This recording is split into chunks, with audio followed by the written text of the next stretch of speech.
Greetings and salutations, everybody. Welcome to another edition of the Kayfabe Podcast. Have no fear because your councilman is here, along with the greatest trio on the internet right now, the People's Nightmare, or Dion, as he just goes by now. Oh, Dion. The government's up there.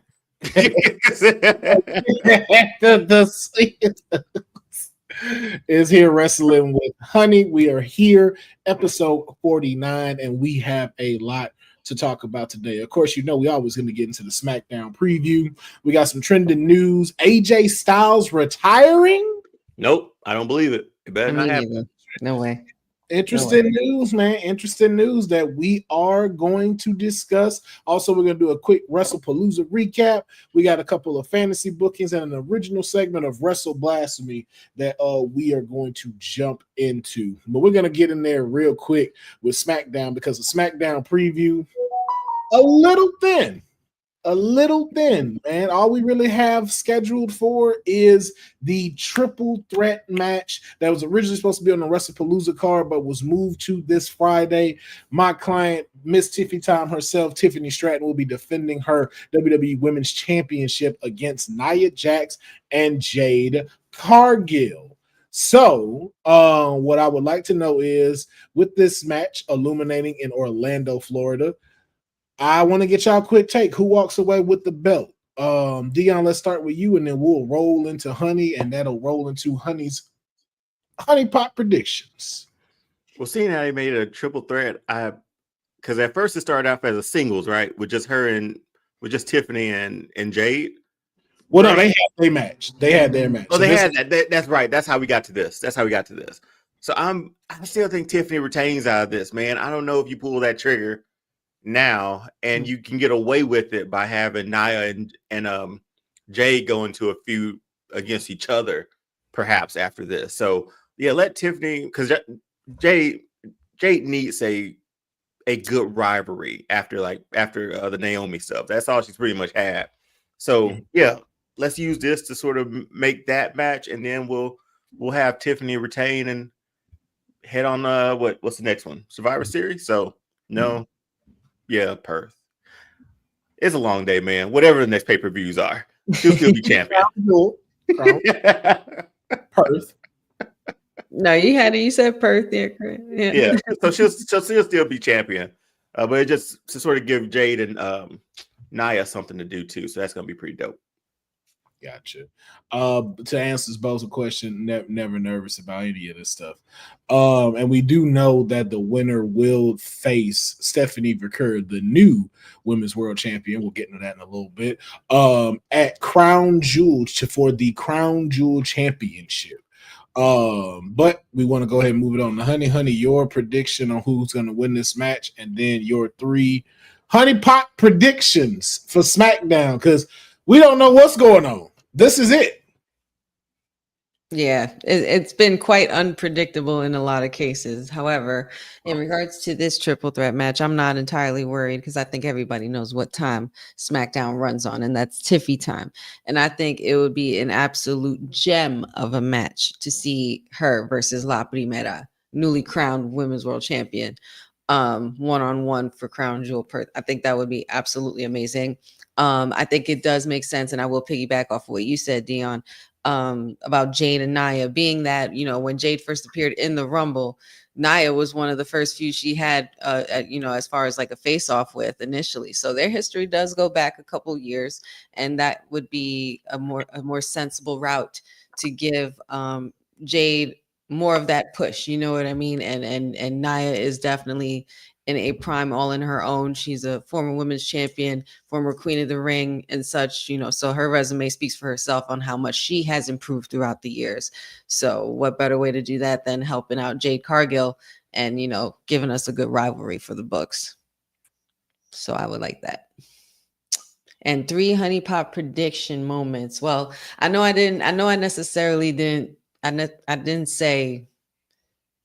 did say last week that Aleister Black was going to Black Mass Damian Priest. However, that did not happen. But I do think that we're going to see a little bit more of what's going on with their story as well. I feel like we're going to get down to the nitty gritty finally where they are face to face, Aleister Black playing mind games and such.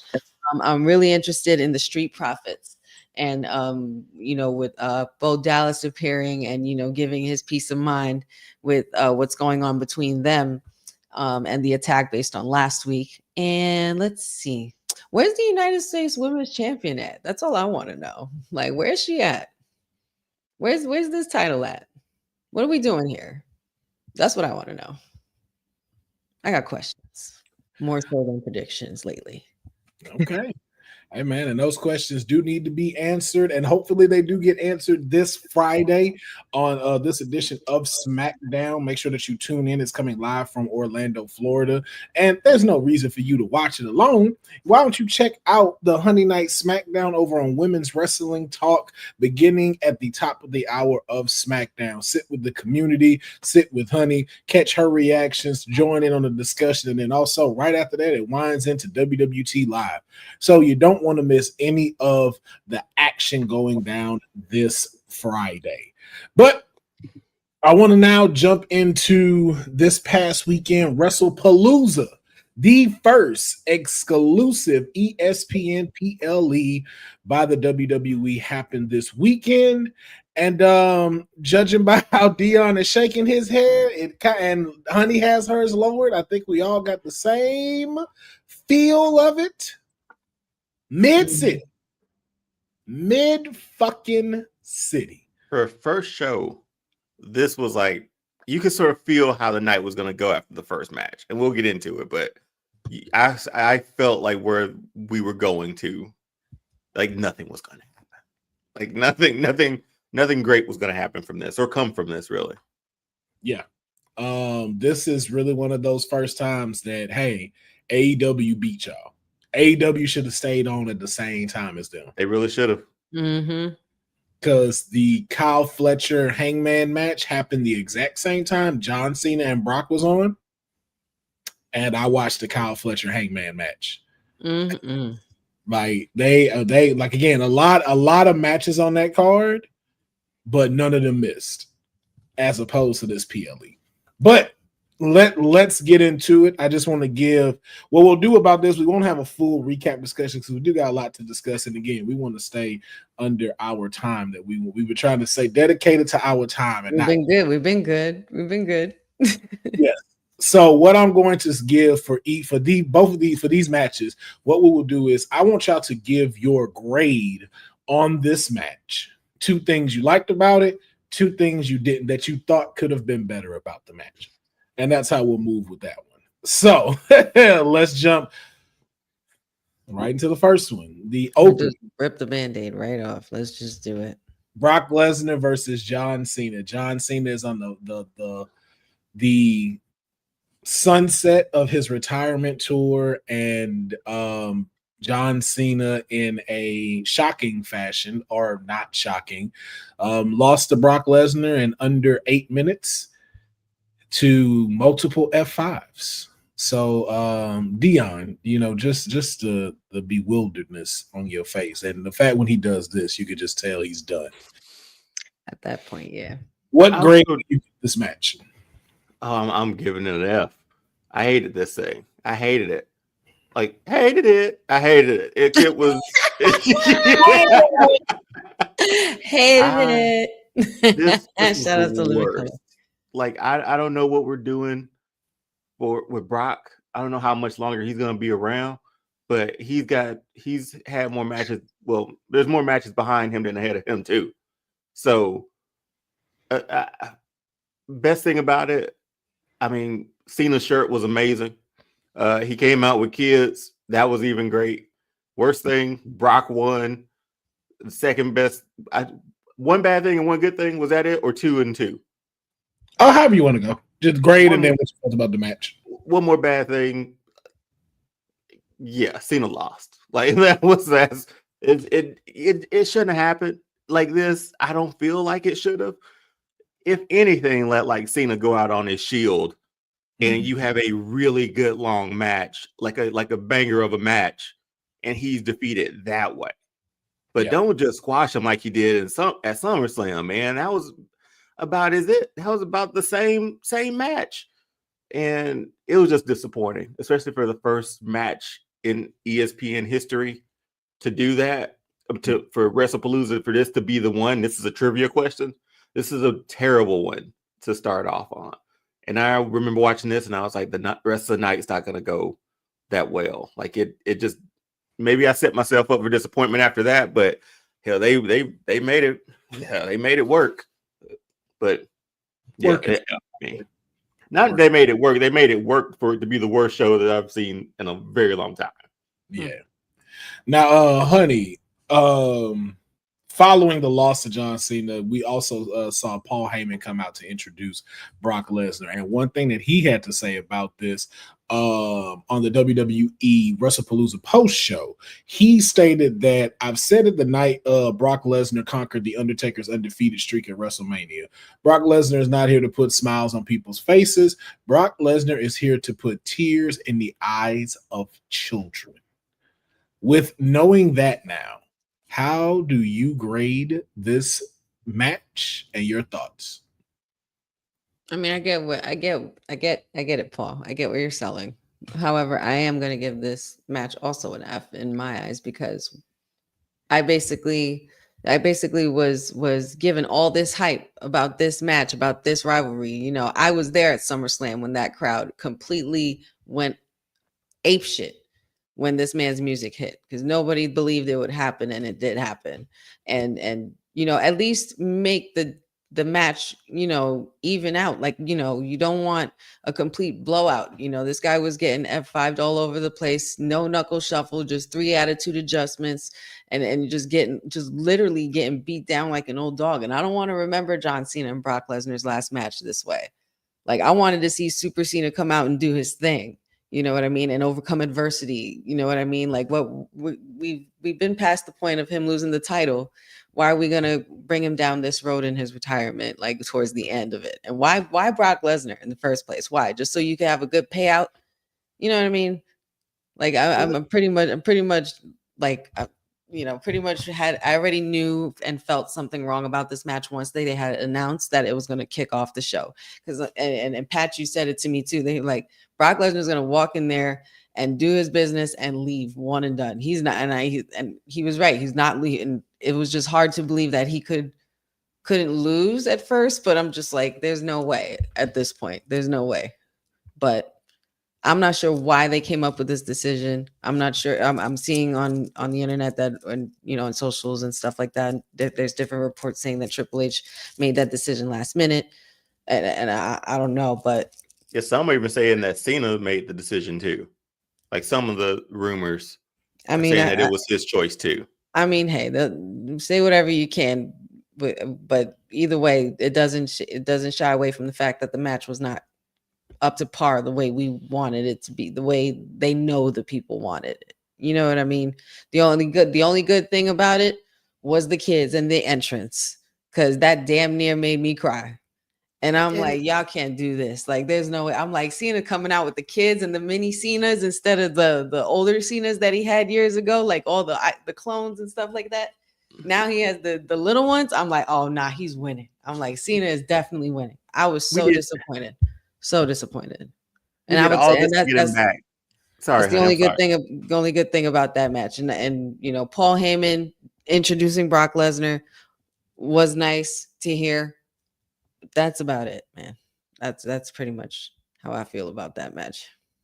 Yeah, we went through everything to get this Cena back, and that's how. And I know y'all can call me a Goldberg mark, but Goldberg put up a better match against Lesnar in the last one they had. Man, listen, it was way more entertaining than this.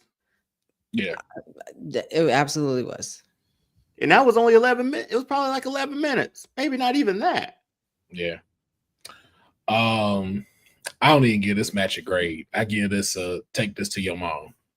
Put this, get it signed. Put this on your chest. Return to sender. And make sure she signs it so she sees the BS. I get what Paul Heyman is saying, but for me, it's like, okay, if this is what you want to do, you want to leave children in tears, cool. For everybody else, it was just like, I'm not even mad at this. It was just like, yo, this was just a waste of time. It's Wrestlepalooza. It's Wrestlepalooza. This is waste of time, Will. Perfect. If you'd have gave me an outcome, like give me a real match, and that ending was like that, then that's different. But for y'all to come out here and just have it to where, like, if anything, what this shows, this didn't hurt Cena. This hurt Brock. This just showed me, like, dude, you can't wrestle. That's what that showed me. Outside, first of all, did you see how blown up he was 5 minutes into the match? Yeah, that's what I'm saying. Out of all blown up. You are all muscular looks. That's it. You can't wrestle, and that's what we seeing now. Outside of collegiate wrestling, I don't think you really have it and can go anymore. And that's what this showed, because all this is just outside of you suplexing him, outside of you clotheslining him and then throwing your punches and an F5. That's it. You're worse than when we used to call him five move Cena. But Lesnar turned into that too. This Suplex City Lesnar turn. He had some great matches with Kurt Angle. He had some great, like he's got a good catalog, but he don't have to do that stuff no more. But that's the thing of, like, so if you don't give a shit no more, don't come back. Right. Like, that's what it is. Like, if it's effect, don't come back. I don't like seeing that shit. You already know, like, bro, it's different if it's like, yo, you a little gassed out, you doing this. Like, nah, bro, if you really just come in here to make people upset and piss people off, it's like, no, it's not pissing people off. It's really just like, yo, for me, I wouldn't give you no pop. I wouldn't give you no reaction. It's like, yo, bro, just go. Just go. Because this didn't show me nothing of, like, this does nothing for John Cena's story. This does nothing for you moving forward. This does nothing for Wrestlepalooza. This did absolutely nothing but having that one shot of that kid in that John Cena shirt cry. And it's like, yo, y'all gave me this and then took out that triple threat match that's happening on SmackDown for this? Nah, I'm cool. If you're going to give me 8 minutes, you better give me 8 minutes worth of something. It didn't make no sense. It's just like, yo, it was what could have been a dope kickoff to a show, and then especially how Pat McAfee promoted it. It seemed like this was going to be a banger in how you kick off a show. And they've done a pretty good job of being able to book opening matches that really set the bar. And to Dion's point, it's like, yo, y'all made the bar be really fucking low with this match. It wasn't for me. If I'm a person of the business, it wasn't worth the controversy of bringing him back. It was not worth the booking of bringing him back. The promos between these two of them not being there is stupid. It's like, yo, if this how it's going to be, please let Brock Lesnar just retire. Leave me with the Lesnar that I normally know that go tear shit up and then dip. Not this shit. This was just ridiculous. And to your point too, Will, don't you think like this started the night? And aside from one match that we're going to talk about, obviously, this sucked the air out of the arena for me. Like I don't know if it felt dull after this until I didn't know how to feel until we got to that women's match. I didn't know how to feel after this happened. I'm like, what the fuck did I just? It kind of hurt the rest of the show. Yeah, no, I knew how I felt. I didn't care. Like when after that, it was just like, okay, this is what we doing. Like it's just again, it gave no real reaction. It's like, yo, I want to make children cry, and it's like, okay, first of all, why do you want to make children cry? Like, why is that your main motivation first and foremost? Like, isn't it to be able to put on show? It's like, but he sparked a reaction. Yeah, it's not the reaction y'all think it is. We're not sitting here pissed at it. It's like, oh, that's how it went. It's like, nah, we pissed that y'all wasted our time. And especially if you got us paying $30 extra fucking dollars for this damn app that I know for myself I don't want because I don't watch sports. So I got to pay extra to watch this bullshit. Can I say something about that? They were hyping it like it was on a WrestleMania level and all this shit. And I'm just like, that was not even. This was an episode halfway near what a WrestleMania is. This was an episode of Monday Night Raw. That's what this was. This was an extended Monday Night Raw. But go ahead. One thing about that. Every weekend before this, Disney Plus or Hulu, wherever you want to watch it, I could watch college football, all the games that were on ESPN. I could watch. Before last weekend, I tuned in on Saturday morning, and I got to press unlock. Everything's behind a paywall now for ESPN. So I get like 2 games and then, okay, I got to do the $30 for this. But if I do the $30, I get ads with Hulu Disney again.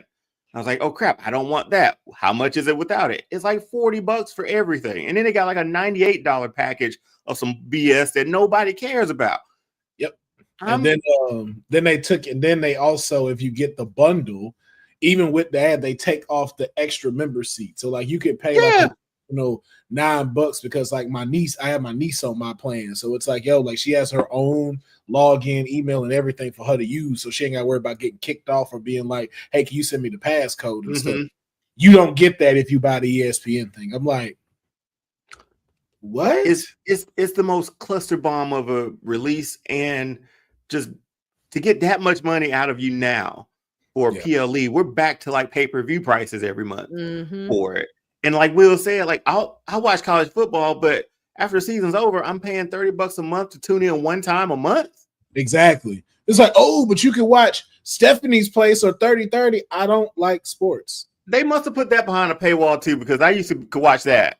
Yeah. Payne's Place, all that stuff. See, that's some bullshit, man. That's why I got a VPN now. Which is why this Wrestlepalooza was a very interesting. Shout out Stephanie. Yeah. Right. I was just gonna say thank you, Stephanie. And shout out to her being the first person in the 2026 Hall of Fame. We'll get more into that next week when we talk as well. But I want to keep it moving. Braun Bronze versus Usos. Let me go first. I'm giving this a B-.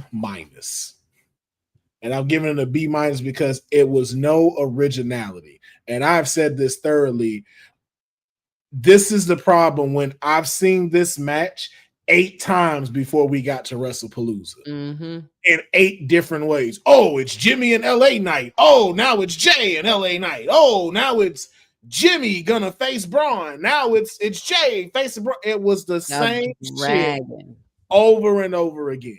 It was like, yo, again, another match that would normally close Monday Night Raw. So why is it on Wrestlepalooza? And it's like, what does this do? Does this make them into, again, another thing of like this storyline? Was it to end it? What was it? Because it's like, okay, the Vision 1, do they move on from them? Was this a one-time thing with the Usos? It's like, it was something that is just like, yo, this was not needed on the card when you've taken other matches out that could have worked. Once again, triple threat match for the women's title. This could have been on Raw. So I'm giving it a B because they still did do a good performance. LA Knight did great as a special guest referee. It checked off boxes that it needed to check off, but I give it a B just because of it was unoriginal. And it didn't push a needle forward and it didn't push the story forward whatsoever. Honey, what do you grade this match? For all of those same reasons, I agree with you, but I'm giving it a different grade. I feel like B is too nice. I'm giving them a C for all those reasons. I just feel like there was really nothing to this match. Again, could have been on a SmackDown or a Raw, however you wanted to book it. It doesn't matter. But unnecessary. And it didn't do anything for the story because now what is it? Are they still going to be, facing off going forward? Where does the beef land between them now? Does LA Knight finally move on and go for the world championship or what? Where are we going with the story? I mean, it seems like we're paying attention. This is also more so about Jay in a lot of ways, though, I will say, which is probably the most interesting part about the storyline with all of this. But like you said, we've seen them face off way too many times on a Monday Night Raw, and it was way too repetitive, way too many tsunamis. I get it, but yeah, I wasn't too happy with this match, so I'm giving it a C. Okay. Dion, what do you grade this match? I would have given it a higher grade if LA Knight kept that vest on while he refereed. It's a badass vest, man. He got some badass vest. Yes, that was. But I'm giving it a C. Same everything that Honey echoed for that one, and what you echoed, Will. We've seen this before. We've seen this combination. I get better combinations in universe mode. If I put these 4 in a rivalry. So I mean, yes, it's progressing Jay's story. I'm not sure what it's really doing for the bronze. LA Knight should be next up somewhere for a world title or whatever, but that's another discussion for another day. Yeah, man, like not much to write home about this. I felt like I've seen this before. Yeah. There y'all have it. All right, we're gonna move on to the next match, which I think was the saving grace of this match. Boy, A plus plus plus plus plus plus. They better get old girl bonuses, man, because they. Yeah, man. The vacated women's world title was decided at Wrestlepalooza between the Genius of the Sky, Io Sky, and Stephanie Vaquer in a banger of a match when the dust was settled and all the girls finished flying from the top ropes. La Primera seals in probably the greatest rookie run of all time, securing and becoming the new women's world champion. Just to throw this out, in 2025, this woman has held the NXT title. She became a double champion as the North American, women's North American title on NXT, and has now added the women's world title to her belt. And all of this in 2025. Outside of AJ Styles, I don't think you can find a better rookie of the year. Well, you said that, I thought of one person, and I thought of Kurt Angle. Kurt Angle came in, again, no world titles, right, yet. But he had one at the end of it, his first year. He won the European title, Intercontinental Championship, King of the Ring, and the WWF Championship within a year. For 1999, that's a good year in that roster. Didn't she? Wait. Who won Deadline? Julia won Deadline. Never mind. Julia won Deadline. Yeah. So that's the only person I could think who came close to a run like this for a rookie year. But this is amazing. She got all major titles on her, right, on her resume. And double champ. Like, yo, yeah. I don't think it beats that. But yeah, Honey gave it an A++. What do you give it, Dion? This was the best thing of the show. I don't think there was any notes needed for this one. You saw the crowd reaction for it. Stephanie's rookie year has been amazing. She's in there with Io. This was a perfect cocktail for a hell of a match that saved Wrestlepalooza. Sure did. Now if we just throw my client in there, Roxanne Perez, and this now we got too many people in there. Now we got too many people. Nah. See, don't do that. Come on, I'm not hating on that. I'm not hating on that idea, Councilman, but this match didn't need anybody else, honestly. No. I mean rivalry-wise, not this match. Okay. No, I'm talking about moving forward. Like if we just Yeah. No. This match here was like battle of the workhorses, man. These girls killed it. Io was on fire. That finisher for Stephanie landed absolutely perfect. It was just great work of art between both women, and they absolutely killed it. They were the match that I was really most highly anticipated to watch anyway, and I expected nothing less from these women. And we got to end it between them. You know, they had two matches that didn't finish out. We didn't determine the winner, and it was clean. And it was clean. It was no complaints. Love the sign of respect too. Yep, I get goosebumps and shit like that. You know, I was just like, oh, I love that shit. It was an incredible match. So shout out to them two ladies for being able to do what they can to try to save this PLE. Then we move into the anticipated mixed tag match. Seth Rollins and Becky Lynch versus the returning AJ Lee and AJ Lee's husband. Dion, what grade do you give this match? I'm gonna give it a B. I'll give it a B plus. I think in our mind we thought of some crazy stuff, and they sort of did a little bit of it with the stomps and all that stuff here and there, but it wasn't the stomp we needed, man. It wasn't the soul stomp that we needed. We just needed one, and that was from Seth Rollins to AJ. It was not gonna happen, man. I felt it wasn't. That was the one that should have happened, and everybody got stomps in that night. But I enjoyed this one. I thought the entrances were dope.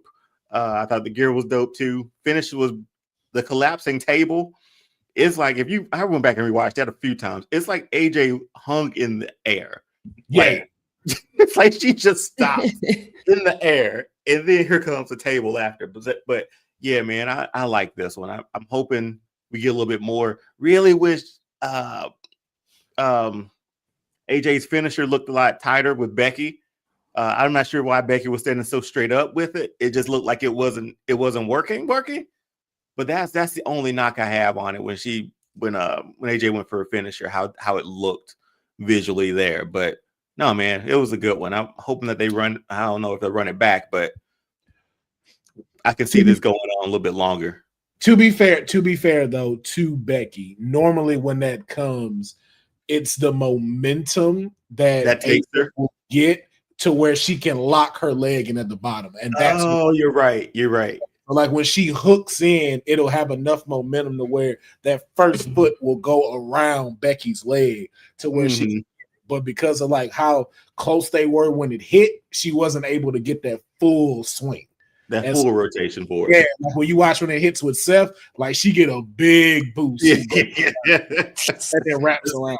That's a big guy, man. She had to get the momentum for that one. But no, I enjoyed this match, man. I mean, any hate feud or like this, I'm down for it. Honey. Yeah, I would have to agree, and I'm gonna give it a B as well. I was just very happy to see AJ Lee back. And Seth and Becky made it very entertaining.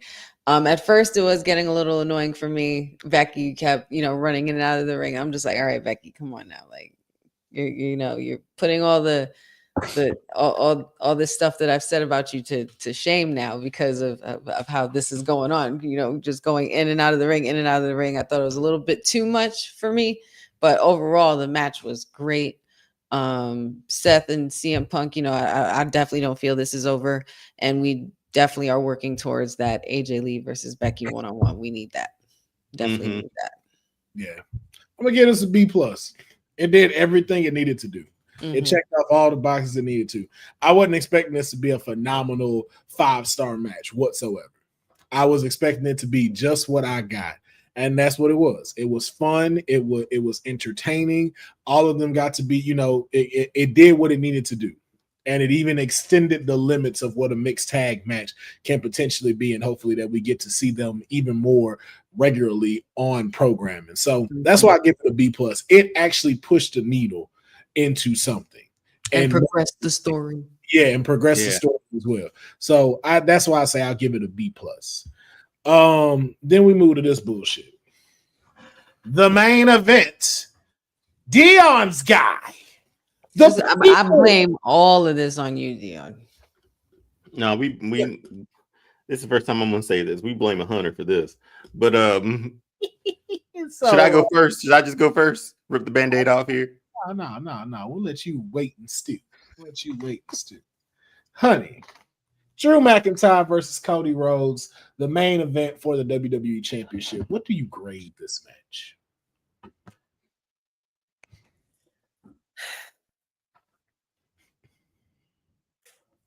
It's like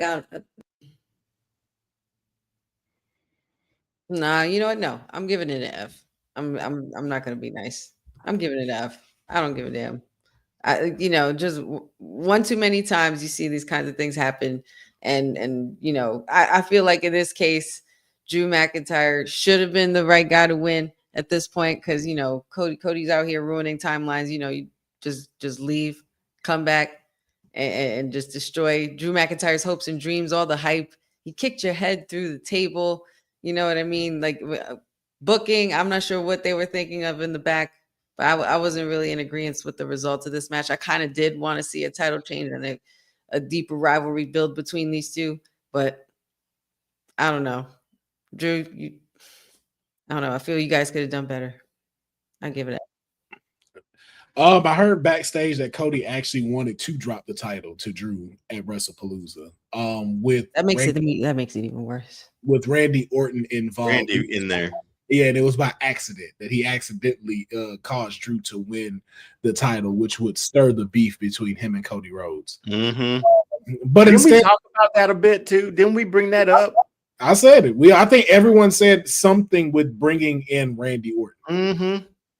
But I give this, I won't give it an F. I give this a C-. Because the match wasn't bad, but again, this was just like, yo, this is a match that could have went on Friday. I don't think that y'all built it up enough. I think because of him having to go do shoots for Street Fighter and Drew doing what he can, but it was just like, yo, this storyline was not main event worthy. Nope. And either the tag match or crowning the new women's champion should have been the main event, not your boy Triple H. This is one of those where we do say, like you say, like, oh, we listen to the fans. You did not once again listen to us. He didn't listen to Cody either, apparently. Exactly. I get TKO, I get ESPN, I get like, yo, the last sign gotta be that WWE championship being held. But this was not the story that should have finished off Wrestlepalooza. No. Dion, you did something, didn't you? You messed with the timeline again, didn't you? Not with this one, man. You sure? I'm positive on this one. He's sitting there like, nah, I played this with it.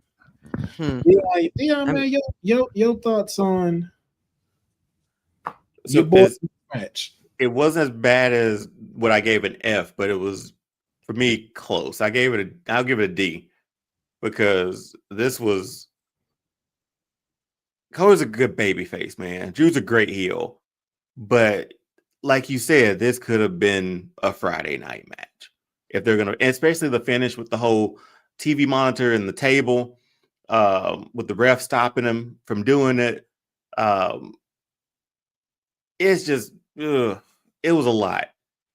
And you don't want people to sour on Cody as much as a babyface. You gotta let him. And granted, he won it back at Mania, so this would be like it wouldn't be quick. That was April if he were to lose it. But you're losing it to tell a better story at the end of the day, too.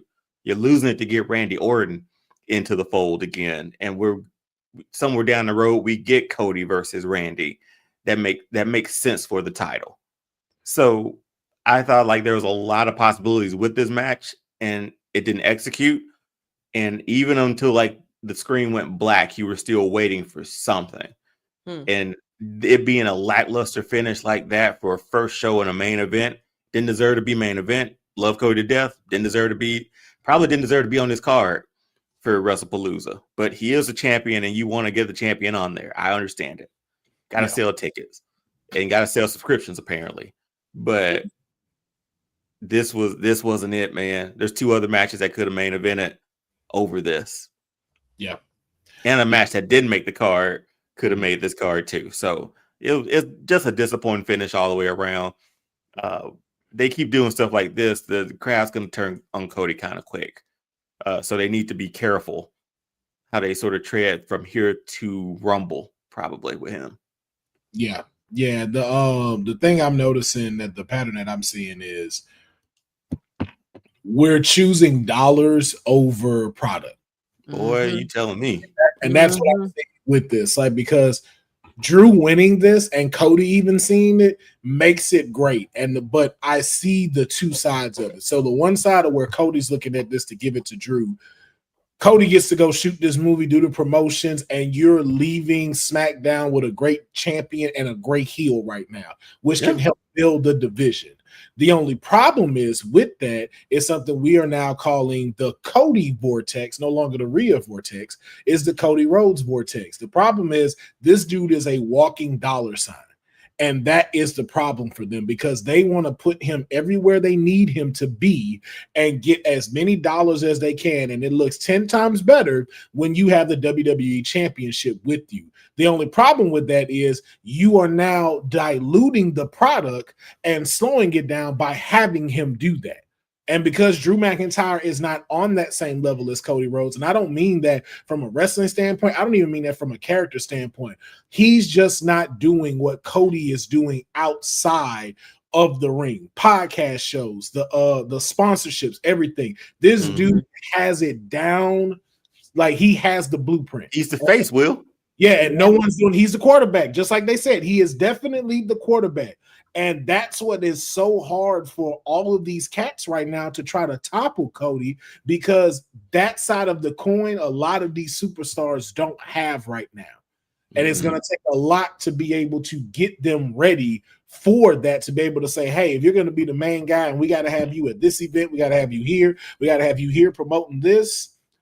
A lot of cats aren't there just yet. And so that's why that becomes an issue here with him being there rather than them giving it and developing a better story. But it is what it is, man. It is what it is. This was a weak chapter in that book of whatever stories you're writing, Cody. This was a weak chapter in WWE. Just overall, this was a weak. Yeah, this was not it. Even ESPN themselves said it. This wasn't it. I'm not sure why everybody's so surprised in regards to the rating, because that was everybody's initial reaction anyway. Everybody I saw was upset about how the turnout of how this was, and how much more there could have been. Everybody, and this is what, and I know I've said in the past many times, like, it's hard, I just want to sit back and watch the product and take it for what it is and appreciate what they give me. But it's events and moments like this where it's like, how could you guys completely flop on something like this? It's as much as you guys were hyping it up, like, not even any other appearances or anything like that, like nothing, absolutely no surprises, like absolutely nothing.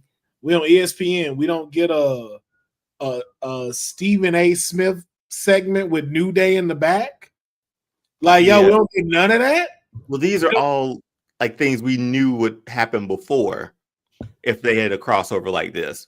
But can I be honest for a second? This is a safe place, right? You say with ESPN and moving and doing all that for PLEs and just this show. I was reconsidering my wrestling fandom a little bit, my WWE fandom at least, because with the high price of tickets and what Mark Sparrow came out and said about Vince being more about families than essentially, chasing the almighty dollar, it was like, man, like, obviously it's not what it used to be. And it looks a lot different. You look at the mat, it's different. You look at the ads between, it's different. I get evolution, I get profit, but man, at what cost, man? Like at what cost? You're gonna price a lot of people out who've been diehard fans forever, who will probably not be able to go to another event affordably. It kind of stinks because I don't think it's about the fans anymore. Well, I don't think no sports is about the fans anymore. For sure, but this has always felt like you've had a voice in it in some form or fashion. Well, good or bad. It's always constantly changing. So it's more open to be able to take in audience input. But with everything else that's going on, it's like you could tell like the world of sports is reshaping, because even like the commissioner of the NBA stating that they're no longer going to highlight. It's a highlight sport. Just highlight. Like, we're not going to put it on TV anymore. Like, if you want to come here, you'll come watch it. If anything, watch. But yes, a shame. But also, too, he has a point. A majority of people use their phone as TVs now. A lot of people aren't watching television anymore. A lot of people are watching their phones. And so it's just like, if I can save a cool $1.5 million on production and filming a fucking NBA game, because all y'all gonna do is watch the highlights anyway, and I can lower all of this production team and everything like that, it's really just like, y'all there, come enjoy it. And they'll get film from local markets anyway. So it's like, here's your highlight. And all I gotta do is hire now an iPhone crew. I don't have to carry these people with the big thing like that. I don't have to do none of that no more. Like, I get what you're saying, Will, but man, you got a very good point.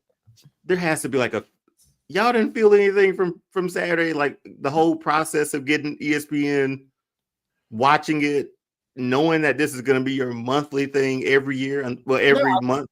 I'm telling you, I felt got. I felt like, but that's what we're moving into. Like, look, and like we'll move on, because again, we're trying to stay on time. But there's a lot of like, again, this ain't about us, but we already know from a political side of the world, nothing right now is about the people. No, it's about the dollar.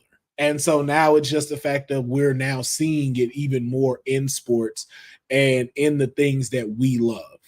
Even like watching Starbucks have to close 100 stores because they're not doing great business. Why? Because your coffees are fucking $15 and nobody want to do that. I'll go to that coffee shop they just opened right across the street from you. I'll go over there and go grab myself, or I'll just make my own. But that's the thing about where we are as a nation. And these are some of the things that, unfortunately, we have to deal with until people finally see, hey, you know what? Maybe we should stop worrying about how much money we can put in our pockets that we in no way could spend in our lifetime, and maybe start thinking about the people and making experiences rather than going, I have to have $850 million in my bank account to do what exactly? So that's just a thought with there. But that was our Wrestlepalooza wrap up. And with Cody Rhodes retaining his WWE Championship, we are now moving into Perth, which is about 2 to 3 weeks away. October 11th, it will be in Perth. And we will be having the Crown Jewel Championships for the men's titles and the women's titles. And it will be Seth Rollins and Cody Rhodes going at it again, champion versus champion. 8 a.m. Oh man! All right, okay. Making breakfast and watching wrestling on a Saturday morning. That's new. I'm about to catch this rerun. Tell you. I don't know who doing watch-alongs for these, but won't be me. I don't know if I'll be able to do a watch along. I'll do a post rerun. Shit, I'm gonna be getting up for the post show. Like, What happened? What happened? You didn't watch the show yet? It's off already? Damn. Nah, I'm making eggs. I'm making something. We gotta do something. Hey, honey is a devoted fan. I'm a devoted fan of my sleep. But even more news of what we have going on is as y'all said, you know, this is a company that does listen sometimes. More than we do from other sports that we know. And because of that, one thing that we have been talking about, especially when it comes to this John Cena tour, retirement tour, is that the one match we do want to see, and we was like, yo, we got to make it happen. And kind of felt disappointed about. We got John Cena will take on the phenomenal AJ Styles in Perth.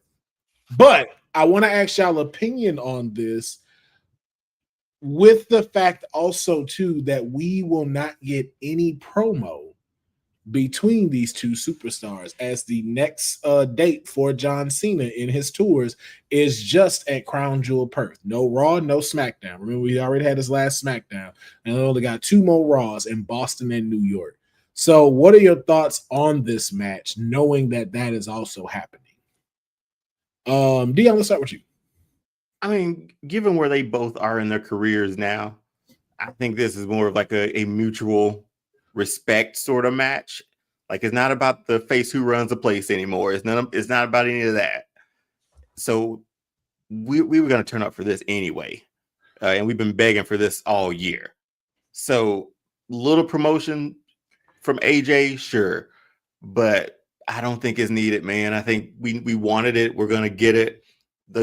The careers of these two guys and their overlap and what they did for when they overlapped when AJ got there, like all that's, they're both baby faces now again. So it's just going to be like a show of respect sort of match. And I think that's fine. I think you can do that without a solid like build, because there's not going to be anything heated that's going to be said between the two.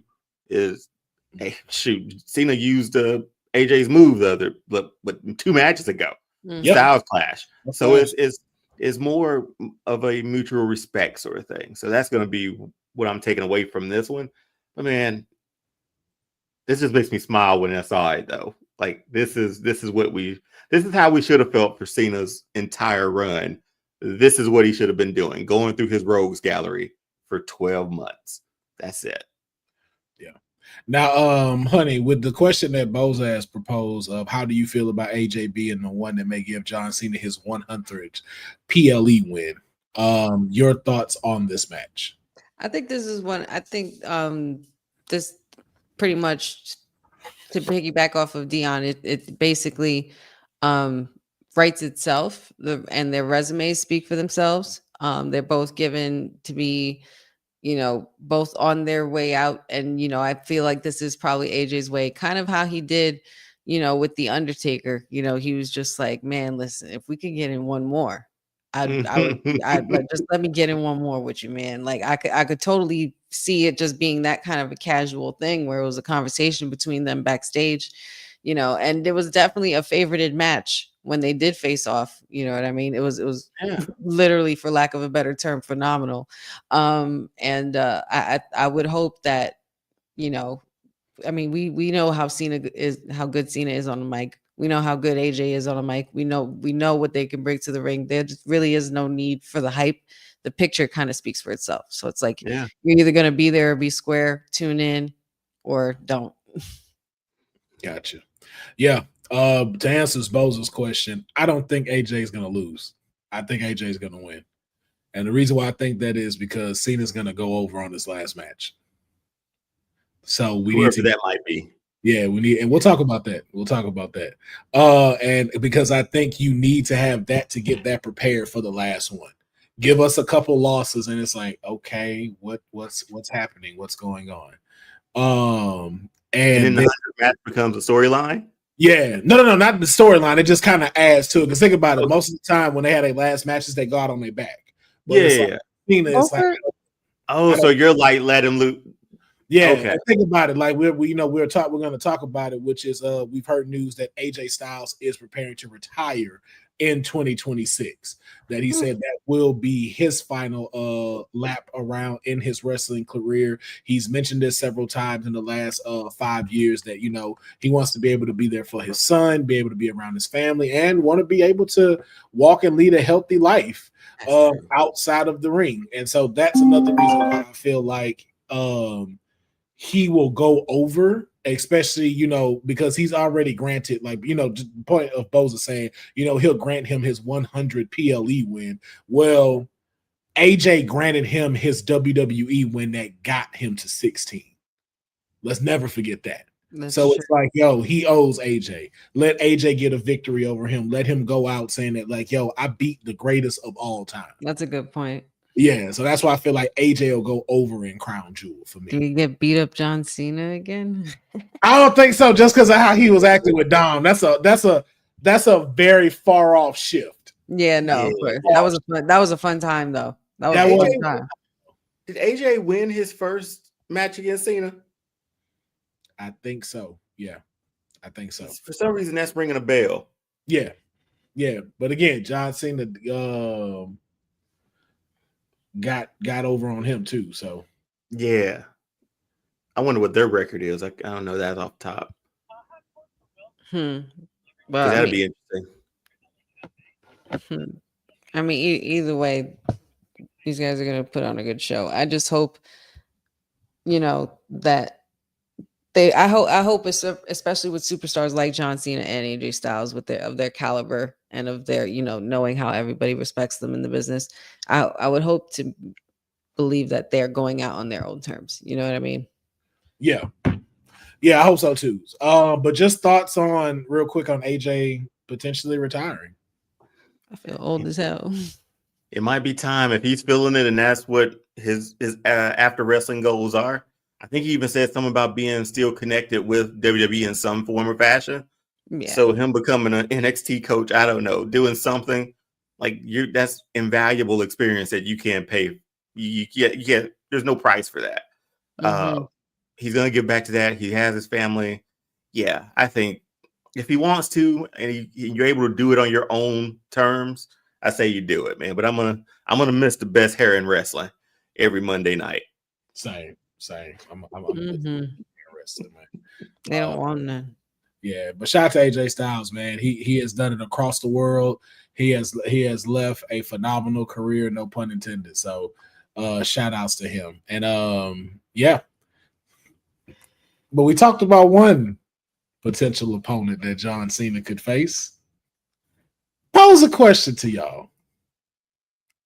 What if Edge is John Cena's last opponent?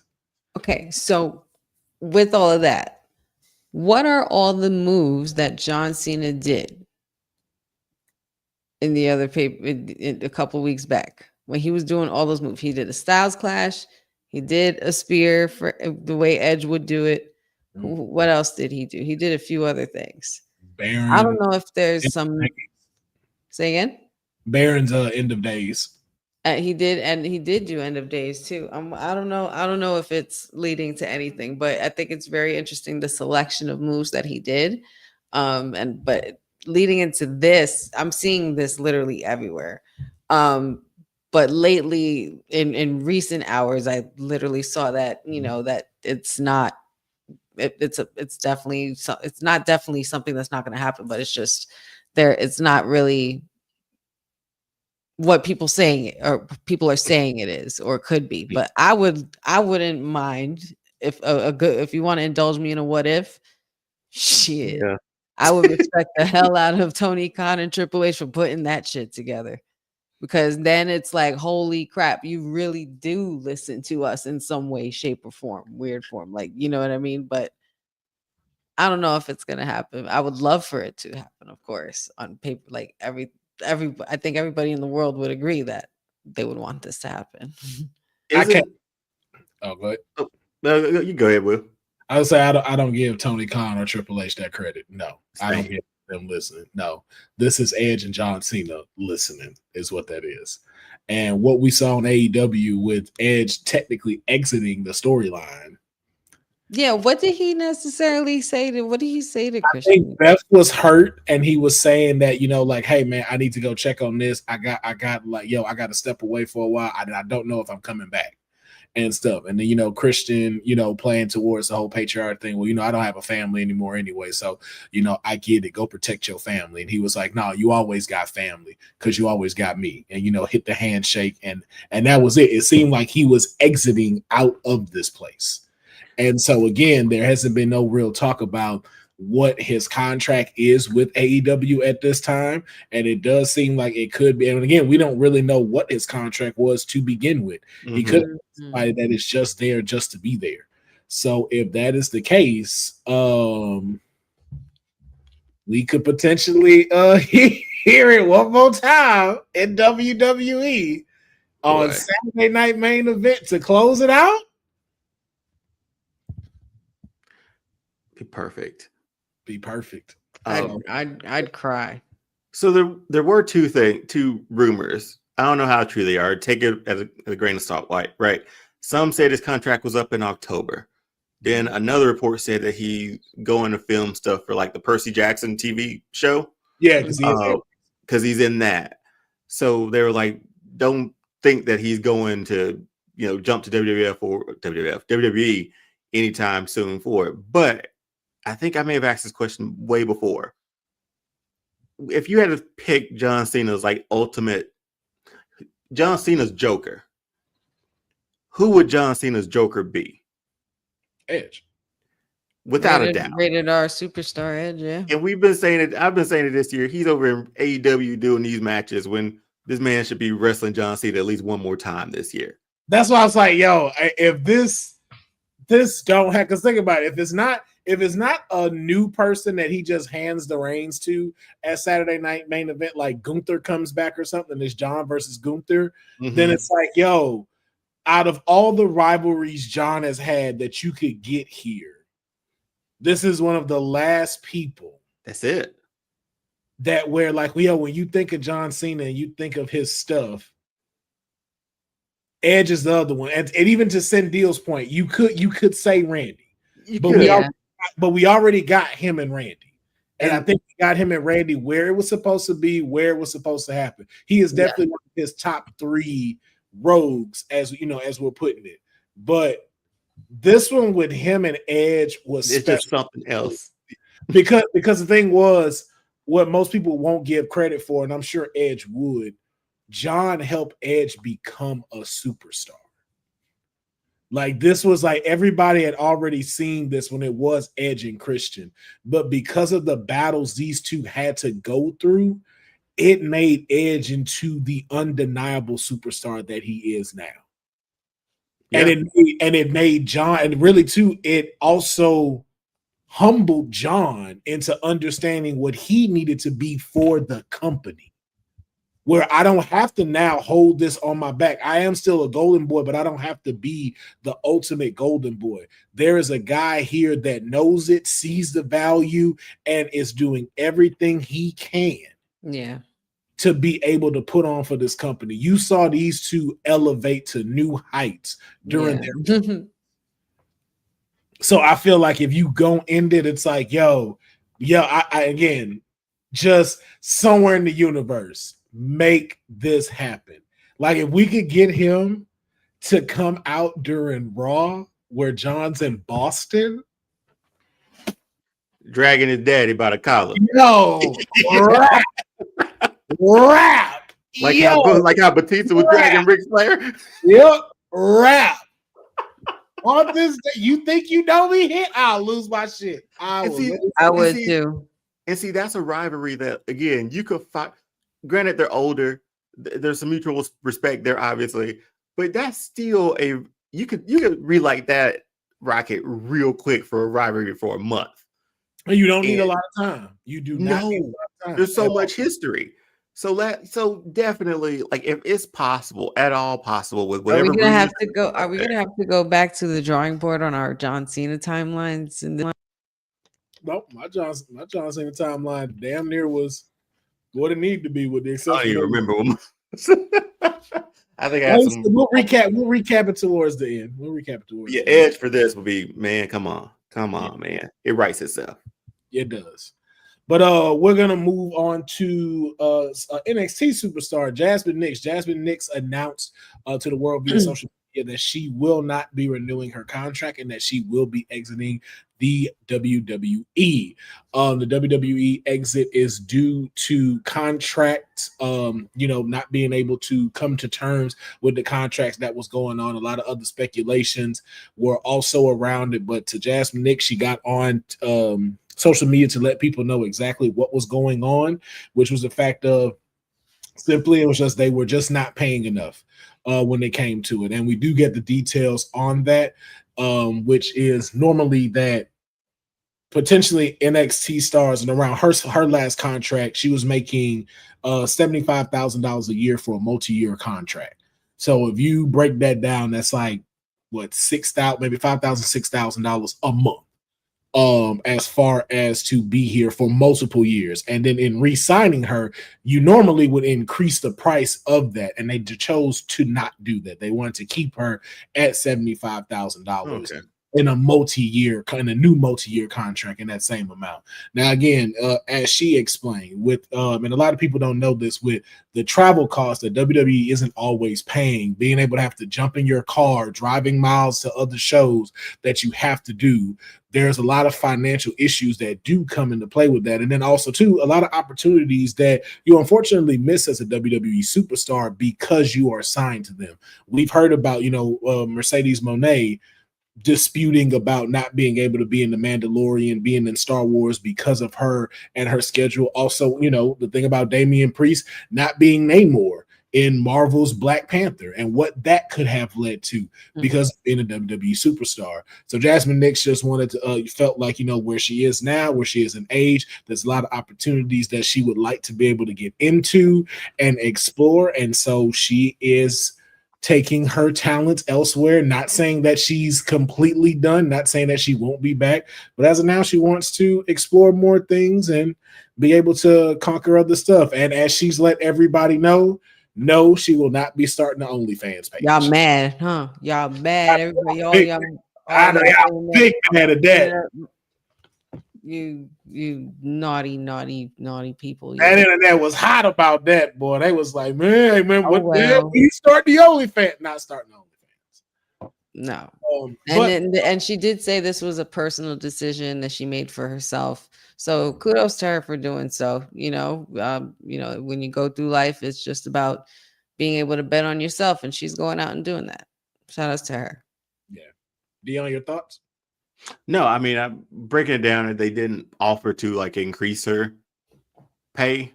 I didn't know that part. I thought it was just, So that kind of stinks for 3 more years too. I know the opportunity of making more is main roster stuff and additional stuff like that, but she's on TV almost every week, right? Like she's a face on the brand.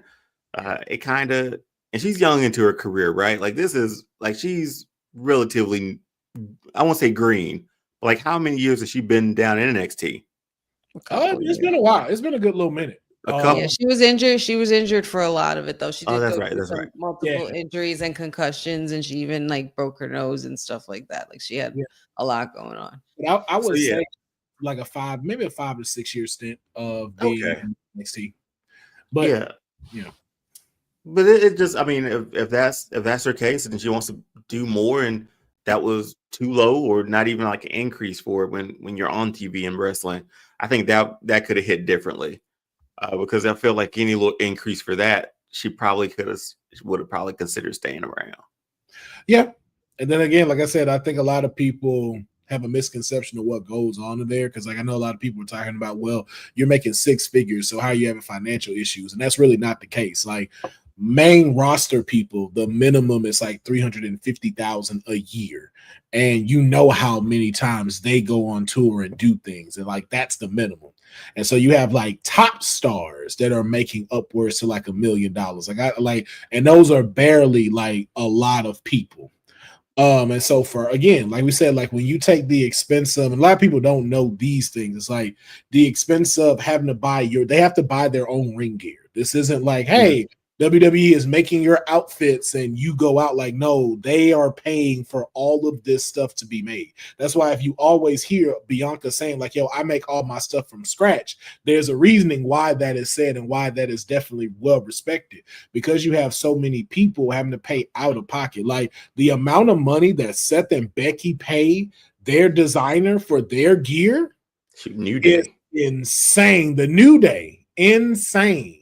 So you start racking that up, and again with other expenses that you have to pay out of pocket, $75,000 isn't enough. And look at the world that we're living in right now too. You also have to pay for your apartment. You also have to pay for your car's upkeep, groceries, being able to work out, payments for being able to do body recovery and stuff like that, to be able to keep yourself physically fit to be in this. Like 75,000 sounds like a lot, but once you didn't have to spend all of that, and then again, let's not even include being a woman and all the stuff y'all gotta use for upkeep, hair products, makeup products, regular clothing. It's like, yo, that's 75,000, that 5,000 or 6,000 a month, that's gonna go like that. Because already what 18 to 2,000 is rent.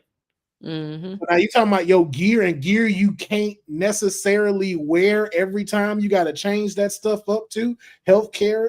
To Send Deal's point, it starts to really rack up, and a lot of people tend to not know that. Like, yo, these superstars don't really get paid the numbers that they deserve to be paid for how much they are on television. You have basketball players making $90 million for 5 years, and it's like, yo, you play a season. These people wrestle 300 days out of the year every year. Balance. So, but we wish Jasmine Nyx the best. We hope, again, she used to do soccer in Iceland. I know there's going to be a whole bunch of people that will love to collab and work with her as far as from brands and everything. So, man, we wish her always nothing but the best. And y'all should have done a better job of writing her off of NXT. I'm just throwing that out there. Because that was not it. That was shiesty. That was very shiesty. I'm like, y'all could have done way better than that. But now it is time to get into our Wrestle Blasphemy segment. And so I have some things here. We're changing this up a little bit. We're not going directly to the social media feeds. We are going to present something a little different to everyone. Now, we have been sitting here talking about how these things should be different, how we should change this stuff, this, that, and the third. So I would like to take us in the Triple H era, and I'm going to present you 6 things, 6 booking mistakes that are haunting the Triple H era. And you tell me, is this blasphemous or is there some truth to this? Y'all ready? All right. Yeah. The first one that is haunting the Triple H era. Not Triple H. The new himself. that's the first mistake. I wasn't expecting that. Yo, what up, James? Glad you love the podcast. Looking forward to seeing you this weekend at LA Comic-Con. But yes, the heel turn of the New Day. Has their heel turn been a booking mistake, and this is blasphemous to say, or is there some truth to how this heel turn was handled?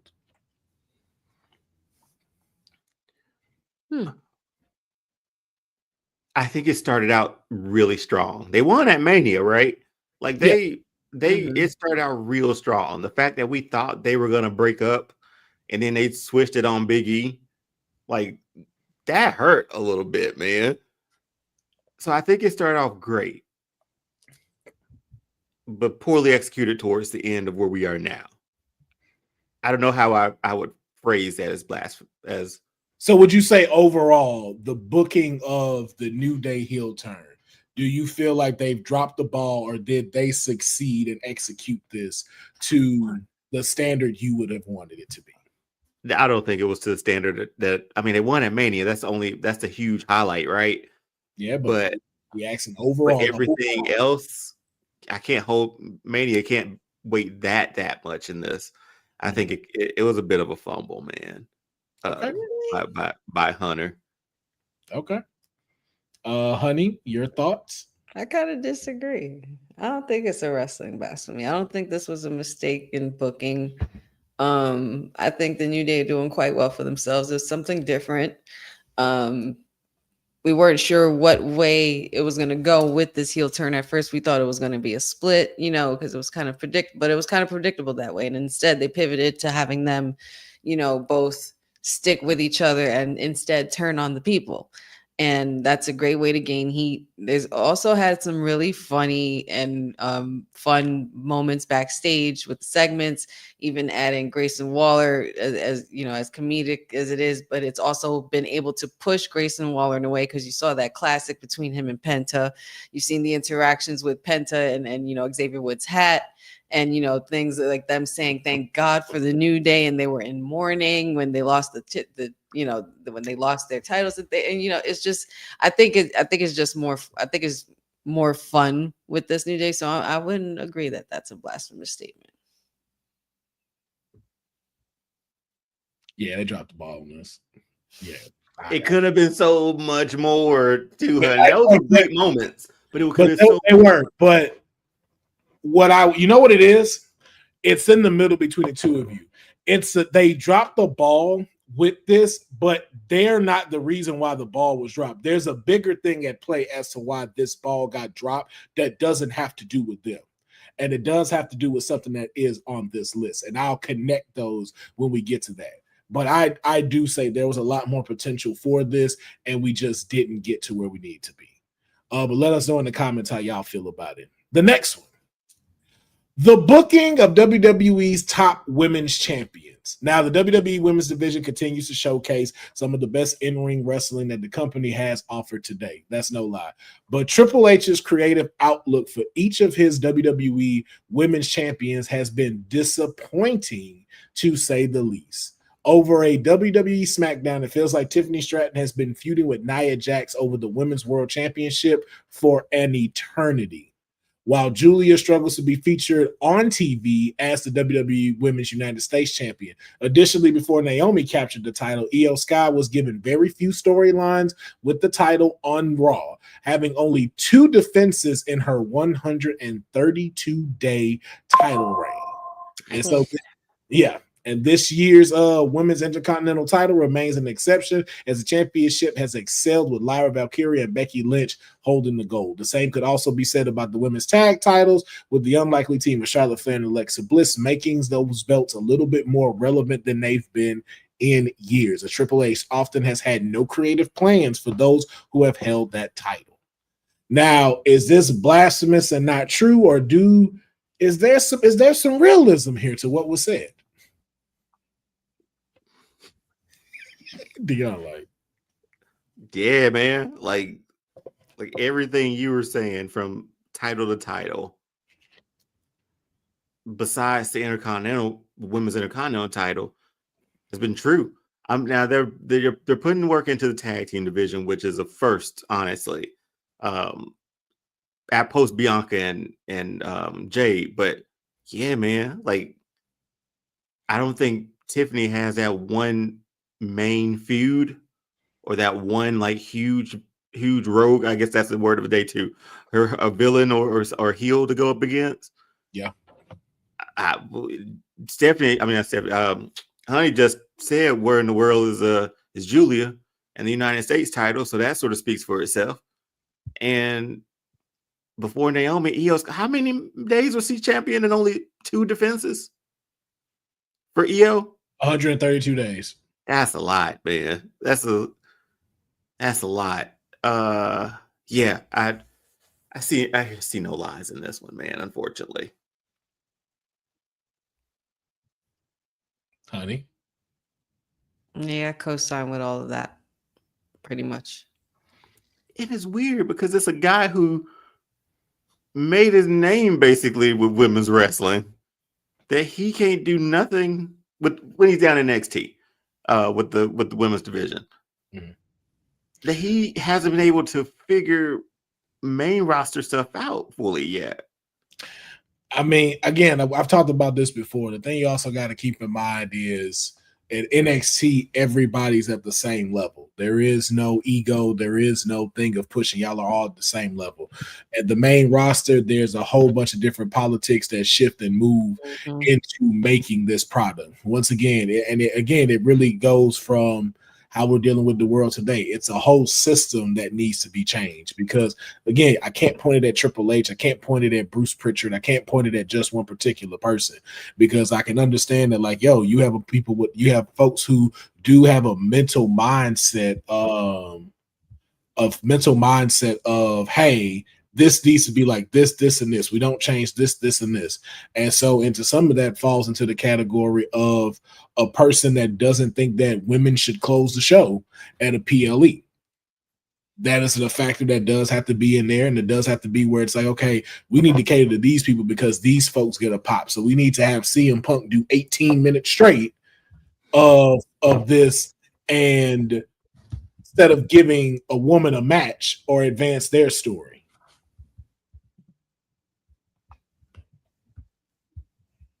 Yeah, I can't say I'm feeling it. Yeah. So, all right. The next one that we have is, my God, man, where is he? Where is he? Austin Theory's failed Money in the Bank cash-in.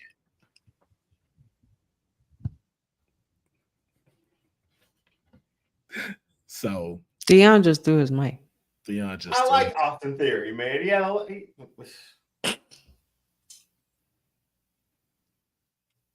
just completely disappeared. This man. No, man. What was the blasphemy? I'm sorry, I didn't hear. Did they drop the ball with his Money in the Bank cash in, or him like overall, or is that blasphemous to say because they did such a great job? No, they definitely dropped it. I mean, I think we could all agree with that. Yeah, and that was being that he's nowhere to be found now, like it never happened, is kind of like disrespectful. Yeah, and that was like right after Vince too. So they were like, let's get that off of him, and they got it off of him, and he wrestled Cena at WrestleMania, and that was it. That was his highest of high when he's still a young guy, super athletic, has charisma, has a personality. You love to hate him. Man, got booed here in Atlanta at his hometown, man. Like that's a good heel, and he's good in the ring. And you fumbled him this terribly, man. Even if you strip him a bit from what Vince had him doing, still a superstar. We've been asking where he's been. Would anybody be opposed to him being Cena's final match? Let's not. No. Yeah, not after their Mania one. Like that's not a he's that's already not beat him. Yeah, and that's not enough promise to say like, hey, this is the person we're going to put the rocket on. Okay. And I just remembered Cena's promo for WrestleMania for that. He said something to the effect of like, say what? He ate him up. Yeah, but he said something to the point of like, it's what you do like after you face John Cena or something like that. He ended it with. And that just is like been in my mind ever since because there was nothing Austin Theory did like post Cena when that match should have made him. Yeah. Hell, Solo's doing better, and Solo, that's the only person Solo beat in 2 years. Yep. So yeah, man, they dropped the ball with him, and I'm hoping they can repackage him, bring him back in. I think he's got a good gimmick still. He's promising. I feel like. Yeah. All right. Well, yeah. So now the next one is the repetitive conclusions to WWE's Monday Night Raw. Have they dropped the ball on the closings of WWE, or are they getting it right? Please extend this conversation, and I shall return. I mean, Dion, we pretty much might as well make the whole episode about this at this point, right? No, right? We might as well just make this the whole episode because it's just we talk about it all the time, even with the end of Raw and SmackDown, things like that. You have to be able to finish strong just as much as you start strong, with these shows. You have a beginning, a middle, and an end. And the one thing people don't want to keep seeing is the same freaking kind of ending. It's like watching a show and before you're pretty much done with the episode, you know what's going to happen. It's like watching Law and Order as opposed to watching a show that you've never seen before, like Game of Thrones. You know what I mean? With Law and Order, they're going to go through an investigation. There's going to be a killer. There's going to be a bad guy. They're going to get to the investigation at the end. Like, we don't want to go through that with wrestling. You know what I mean? We don't want to go through that with Raw and SmackDown every week, with it ending with the same thing that we see all the time. Yeah, and I mean, like a show like that is procedural, man. I love SVU, but I know what I'm getting to. Like, I know, like we're gonna wrap this up in a tight 50 minutes. Right. I know this. So, but for the endings to be like this, I don't know if I'm just a prisoner being old. I think, but I feel like there was like an exciting end to every Raw back in the day. Whereas like you didn't know what was going to happen, or there was a return, or there was something to say like, okay, I gotta tune in next week to see it. There's nothing about an ending. These have been some of the most boring endings of like, just roll the credits, let's stand in the ring, let's point, let's do this, let's hold up a championship, and let's go off and fade to black. I remember one Raw, they threw Paul Bearer down a sewer hole, man. So I'm like, that's how we end shows. End it. So I'm thinking about what are we gonna do next week? Because Raw used to be chaotic. Raw doesn't feel chaotic anymore. We've ended shows where Stone Cold had Triple H and what did he have him in on a, what was that, like a tractor or something like that, where he lifted the car and he dropped. We had him in the lift with the car. Yeah. And that pretty much capped it off. They're like, oh my God, he killed him. And you had to wait to see to next week what was going to happen next, or if Triple H was alive. Like, there was right? Triple H should be dead, like realistically. Yeah, a couple times he should not have went. But it just felt, it falls flat. And I know we can't get surprises every week, but Lord have mercy, man. You gotta. Again, that's us being greedy, Will. I'm just trying to make it even. But again, you're doing you're booking stuff that should end, and it's not ending. Like, even to Sendil's point, the Asuka, like, fucking hitting EO, that should have closed the show. That should have been the last thing that we saw. That's how you end off Monday Night Raw. Her Asuka versus Rhea should have been the main event. The mist to the eyes, fucking Asuka betraying EO, seeing EO crying on the ring side of the ring. That's what we should have ended Raw with. Not fucking watching main event Jay and LA Knight. That could have been a PLE match, and you build that up even further. It's like, yo, y'all keep having dope ass shit that you go like, yo, why is this on the mid card time? And it's like y'all already like, why are y'all playing here? Like, why are y'all playing in our face, man? Like, y'all know the women run this. Y'all need to open with them, or give them a bunch of good matches in the middle of the show, and let one of them close the show. You and obviously know that because Stephanie Vaquer easily and Io Sky, because you're crowning a new champion, literally, and Stephanie Vaquer guarantees a win. You know, it's guarantee her a win there too. Oh, like, it was the main event, so that's what ended the show. No, what I'm saying is that it should. No, it should. Monday Night Raw. No, I'm talking about Monday Night Raw. I think the most recent one. I didn't watch it. Asuka and Rhea was the main event. So that's what they ended it off with, right? They ended it off with that. Okay, so they got that right. Do that. They did. And what they didn't get right was the fact that there was no towel person to help poor Rhea. Not one freaking towel person. All the people you seen get misted in the face. Not one person was there with a towel. That poor girl was fending for herself. She like a Navi after that. Like a damn Smurf. But it just felt like you just felt like something like something was gonna drop. Like the last she was gonna drop of the night. Like, yeah, they're standing here in triumph, but here comes somebody with a mask on or something, or here comes the lights go off and somebody's in the ring with them or scares them off. They don't even have to fight or anything. It's just we were always looking for that anticipating thing at the end, or anticipating that thing at the end to say, okay, this is going to move us to next week. This was a great ending to Raw. It's been a long time, aside from this week, apparently, where you're like, oh, that was a good ending. Like just ending chaos, maybe. Anything. Anything that would make JR flip a gasket is what you should be ending shows on. That's how you should end shows. Imagine JR. Let him call somebody a son of a bitch. That's where we're at. That son of a bitch. The last good ending to Raw that I had seen in a long time was probably getting through the journey to WrestleMania 40. Yeah.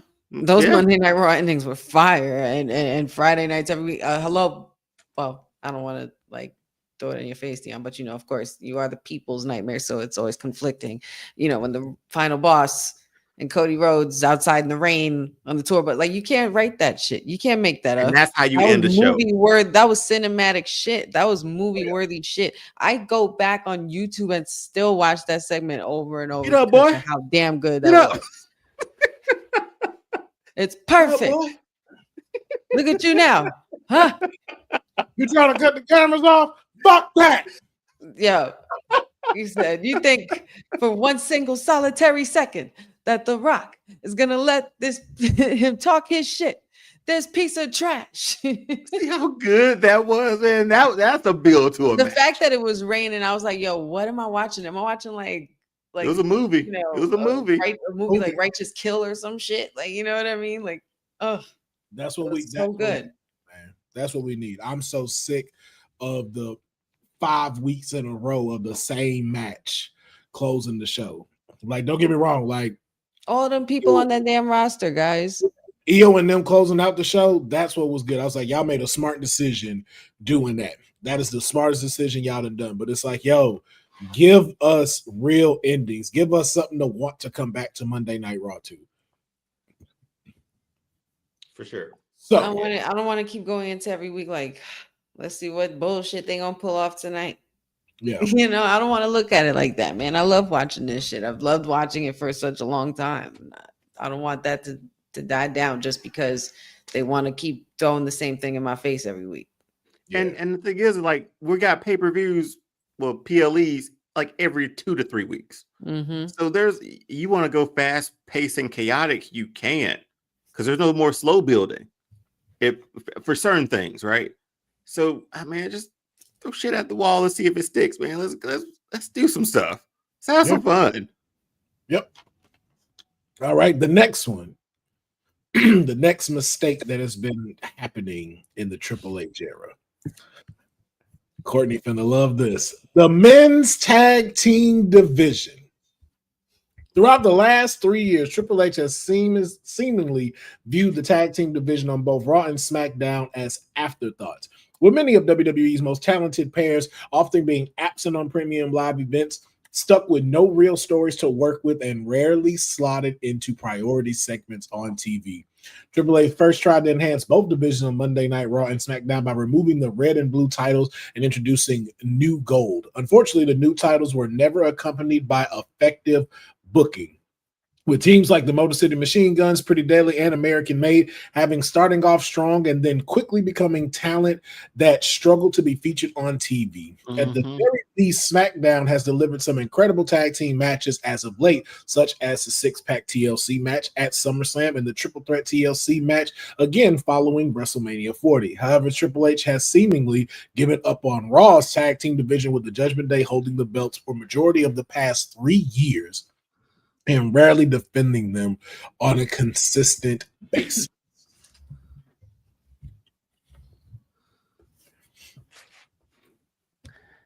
Damn, Hunter. Yeah. And I just want to give a shout out to Julian. I'm sorry if I say this name wrong. The Essler Sandro for writing this article on the 6 booking mistakes. Great work. Cool.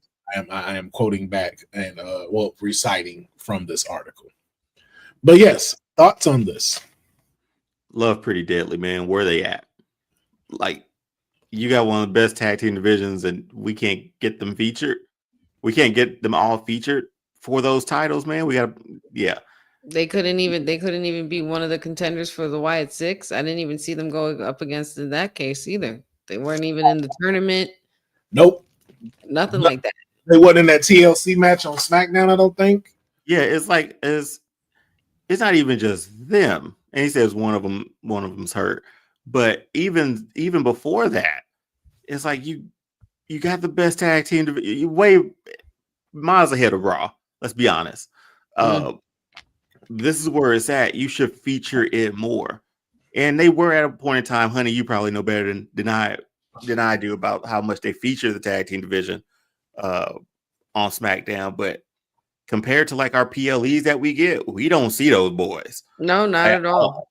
And often, and even dating back into like their NXT days, like even if we didn't see Pretty Deadly out and about in a match in the ring, if we didn't, we saw them doing a segment backstage, or if not, we saw a vignette, like something hilarious. Like, give me some of that fashion police shit. You know what I mean? Like the way they did with Breeze Dango. Like give me that stuff, like, because they're definitely the ones that could pull that off, but they are also great in-ring workers. So why we're not highlighting them in this division is unreal. I mean, well, where is the division in this case anyway?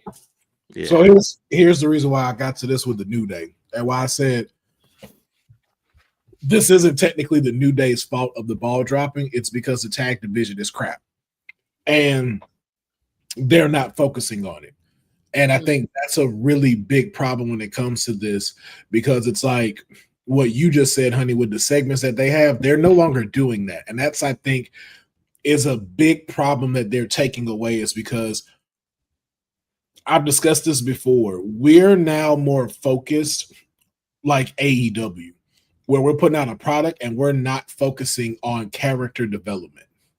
Because storytelling in that case. Not anymore, not as much as because before. Vignettes are just as much as part of the storytelling, and promos and stuff like that are just as much important as everything else when it comes to, having the whole package. But because they're trying to be a sports, keyword leaning more on sports than entertainment, they're trying to make it more like that, like how AEW is doing, which I think is a wrong thing to do, because of the fact that you have characters that need those type of things. There are two examples of this that are on very opposite sides of the coin, but are dealing with the same issue. Folks like Pretty Deadly. Pretty Deadly would do great with a segment backstage or something like that they normally have, like you said, like the Fashion Police. Also to the point to where, because you're not focusing on that and you're not focusing on creative, you have people like the Wyatt Six who are taking a hurting. That requires a lot of storytelling, a lot of character development. But because you're now moving them around like just wrestlers, they don't get to have that. It's just them walking out in a scary gimmick. You don't even really see them show or showcase the VHSs no more, or really give them any type of segments that are boosting the character. That takes away the fun of it for me. But it takes away from a lot of these people not becoming the same thing and really being able to get a shot on television. Because if you're going by everybody's regular personalities, what's the fun in this? We need an opposite from AEW. There are reasons why people watch AEW. All Out this weekend was incredible. It was way better than Wrestlepalooza. And they've now got it to a point to where I don't have to watch the weekly product to watch that, know what's going on, and enjoy it. But with WWE, I'm here for the story. I'm here for that. I'm here to see how do we get to the PLE. Like how y'all did with CM Punk and Drew. It's like, yo, y'all should be doing that with every storyline that's coming out here, even if it's one that is only going to get a 3-week shake. Let it be it's remarkable that it elevates these characters. And you're not doing that with any of your people right now. You're definitely not doing that with the tag division. The fact that Finn Balor and them still have those titles and have not defended it within the last, 4 months says a lot. The fact that the War Raiders are pairing up with Penta to go face the New Day, who are also not going for the titles. Yeah. The fact that Penta hasn't had a title yet, and the fact that Finn Balor has not finished his story is beyond me. There's a lot of stuff that y'all are not doing because you're trying to stick with a very straight edge product that you're trying to push out rather than focus on what made this business great. And I think like what we've talked about and what's going to continue to happen with seeing these prices, dealing with these things like, yo, y'all are going to kill the heart of the wrestling industry if you keep doing this. You're going and that's how I felt over the weekend, Will. Like that's how I legitimately felt. I was like, I don't know no more, man. Like it feels different. Yeah. So, and I think we got one more. For me, I feel like this was one of the biggest mistakes. Jimmy Uso's heel turn on his brother at WWE SummerSlam 2023. Did they drop the ball on Jimmy Uso's heel turn? I don't think they dropped the ball on the heel turn. They dropped the ball on what happened and transpired after it. Because it ended up not necessarily being a whole heel run at the end of the day. After that, you know, later on, he eventually reconciles with his brother and whatnot. They also didn't have a great match at WrestleMania 40. A lot of people were saying that match really wasn't what we felt it should be. Though the story was there, you know, especially from when they entered at the Rumble at number 1 and number 2 that year. That made it really good. And you know, by the time we got to 40, it just didn't have that same kind of anticipation, you know, for it. But I wouldn't say they dropped the ball on the heel turn because I know what they were trying to do with it. It's just how they tried to execute it afterwards, and they basically just didn't touch upon it ever again and pretended like it was water under the bridge. But then again, when you think about it, that's technically a lot of family situations. I don't know what the hell Honey smoked before she started this show, because she is just giving all the niceness right now.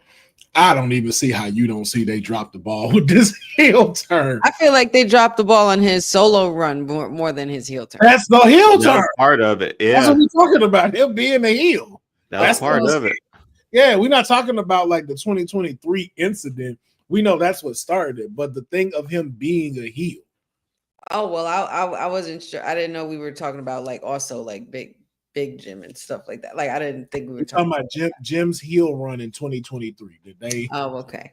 Yeah, I want what you on, honey. We'll talk later.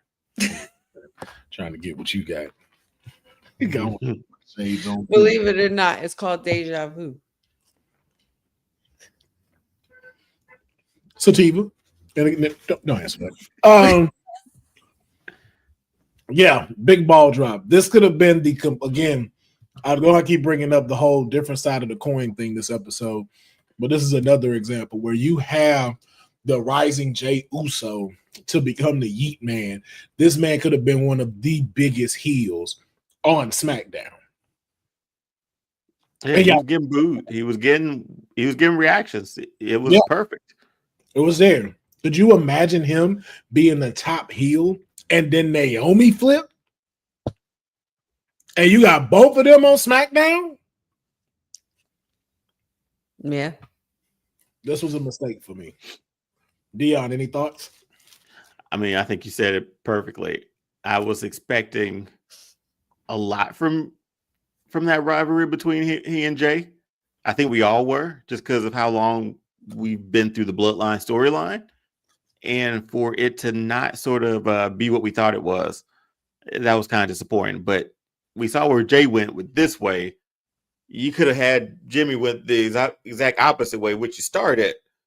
And then, like Honey said, you're like, yeah, we just gonna slip this we could just sweep this on the rug, and y'all make up and y'all go yeet together. You're selling no yeet t-shirts. You had a yeet shirt and a no yeet t-shirt. I'm like, it's all here. And that no yeet was fire. Like, he was executing those promos really good. It gave me like no yeet. It gave me that. It gave me like wild Samoan modernized version, like, you know what I mean? And then Jay's the light, Jimmy's the dark. Like it was exactly. It was perfect. You know what it was?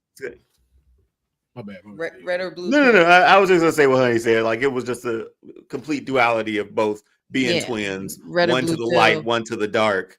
You could have ran with that for a long time. I'm gonna say it like this and piss a lot of people off. They said screw that, and then they gave that personality to Jacob Fatu. Because if Jimmy was not acting like that before Jacob got there. Yeah. The silence is deafening. Yeah. I just Brock Lesnar this thing. I was about to say, I thought you just Brock Lesnar Dion, because he was that was no. Nah, he the fan. That's what he was. He was a fan in the audience.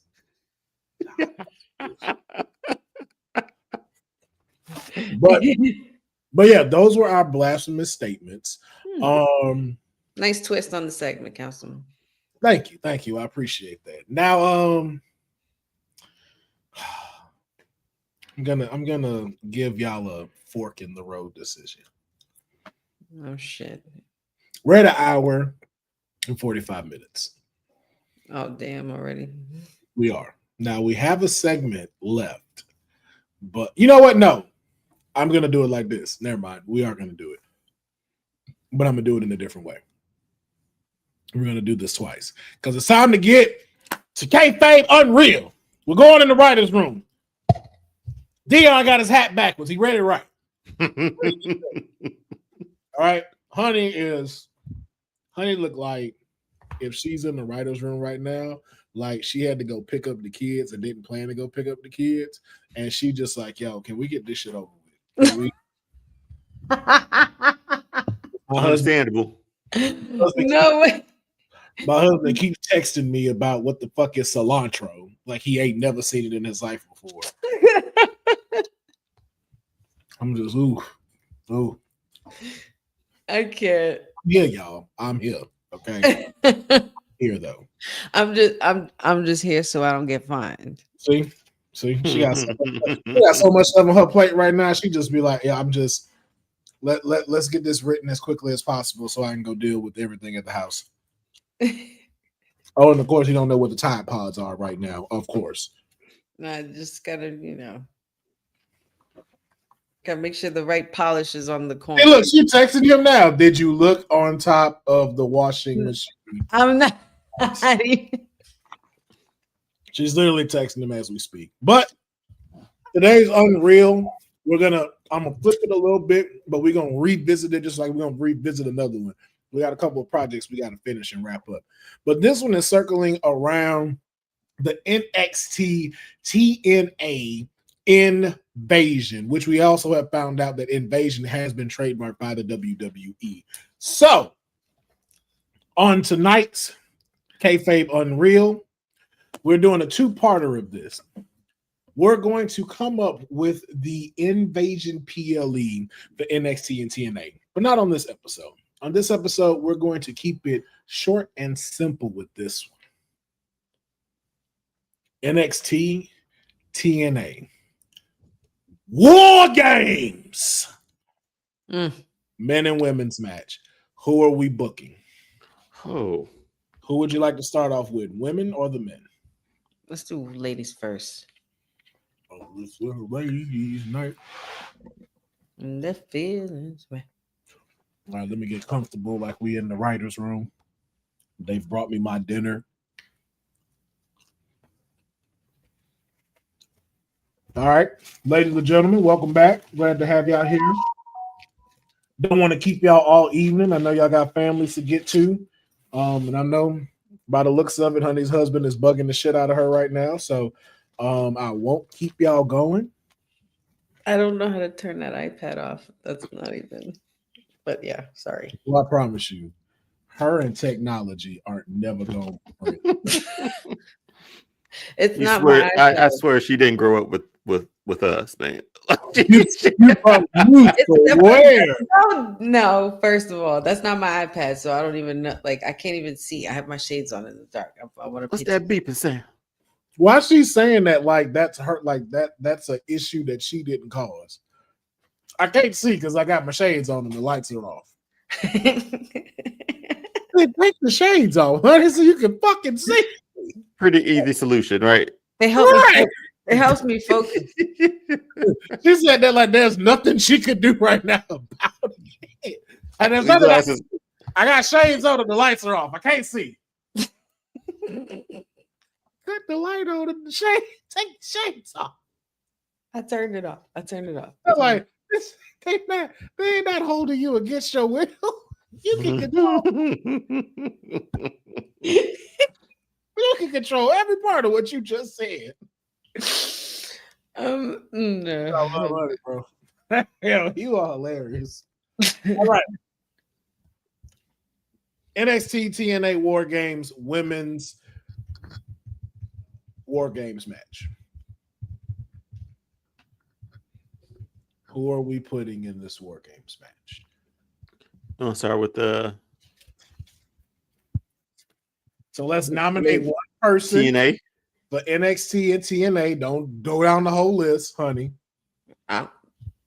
You nominate your first person for TNA and NXT.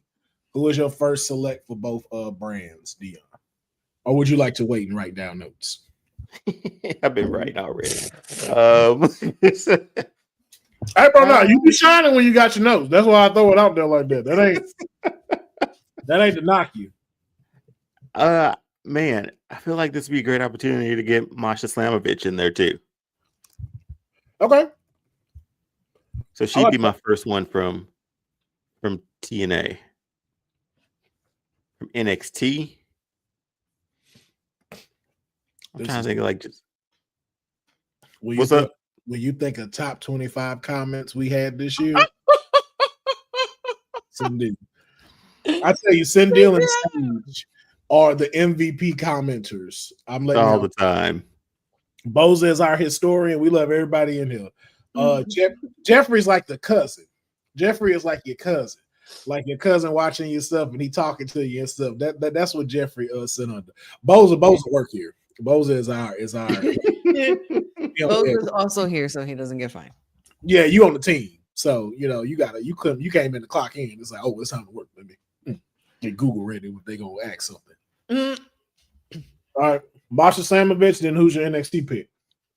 Let me put Lash Legend in there. Okay, I'm not mad at either one of those. Honey, who are you picking? I'm gonna put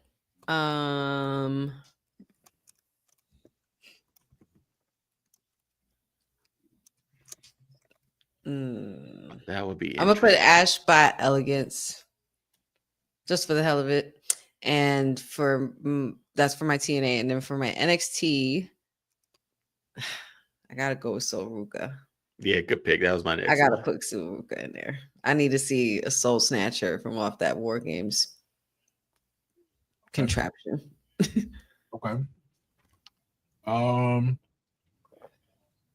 Dion, Next contenders in both brands. For TNA, you said Ash, right? Mm-hmm. Honey. Yes, I did. You can say that too, and then that could be one of the overall picks. Oh yeah, for sure. So you want to put Ash?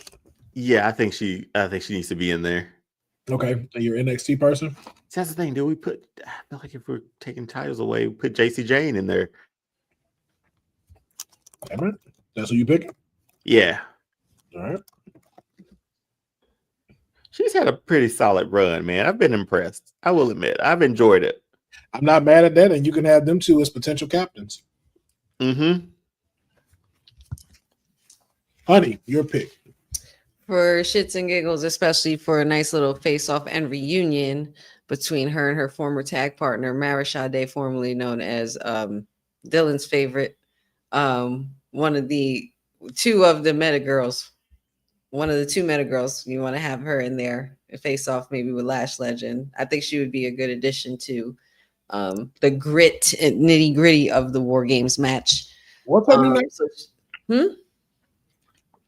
What's her new name now? Mara Sade, I believe. Okay. Marasade. Okay. And your NXT formerly known as Miss Jakara Jackson. Right. For my NXT pick,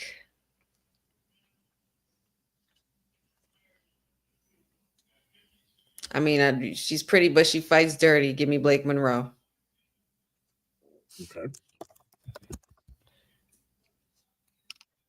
Dion, your next pick. Oh man, for TNA, there's a few good ones in there. There are, but here's the thing: like a few of them are former WWE talent and NXT talent. So I think that's even better. So I'm looking at like Indy Hartwell. Mm-hmm. I was hoping one of y'all said. So let me put Indy there. All right. But see, you want some of those like legit, like not legit, but like original, I guess you could say. TNA names too here and there. Some younger, some people who haven't been featured fully, but no, I'm putting Indy there. These are your choices, sir. Yeah, I'll put Indy there. Okay, here's one where I think it'd be kind of weird. Putting Jordan Grace in there. She just wrapped up her TNA run not too long ago. There could be like some relationships there that she's conflicted with. Whose team you really on, sort of thing. So I'm putting Jordan Grace there. All right. Honey, your pick. I want to have some fun with my next picks. I'm going to pick Tasha Steelz for TNA.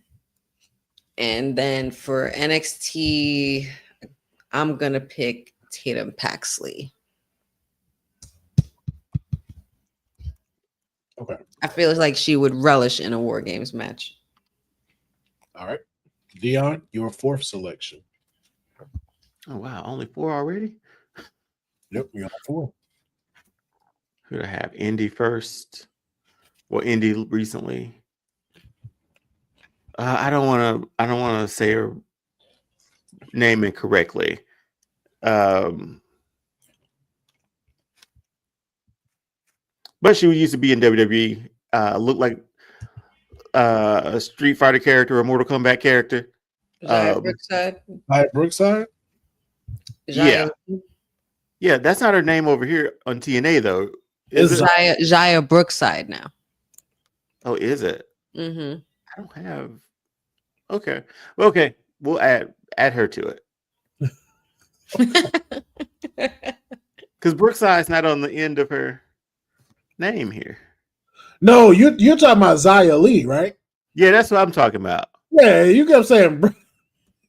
I didn't say Brookside. Oh, Honey kept saying, I'm like, Nia Brooks. I was like, but that ain't the one he's talking about, I don't think. That's her ring name. No, it's not. No, it's not.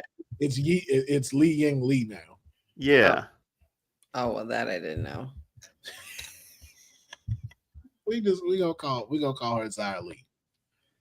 So don't nobody. That's how I remember her, Xia Li. Anyway. Yeah. What's going on, special little nobodies? And I'm not too. I saw you in here earlier. Okay. And your NXT pick. My NXT pick will be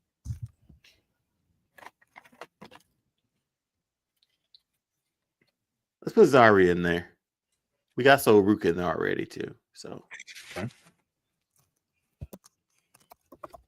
Honey, your fourth selection. Fourth selection. Let's do Rosemary for TNA. That's a good one.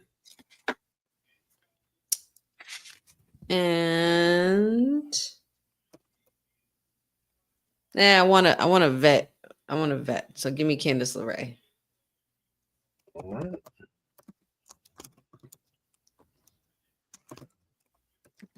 Dion, your fifth and final pick.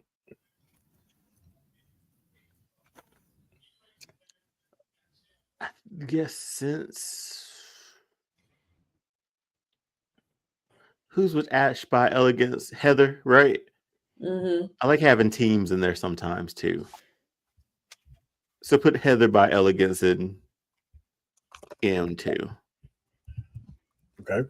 I haven't saw Harley Hudson wrestle in a while. She's fun a few times I've seen her. And NXT's choice? Oh, yeah. NXT, I am going to go with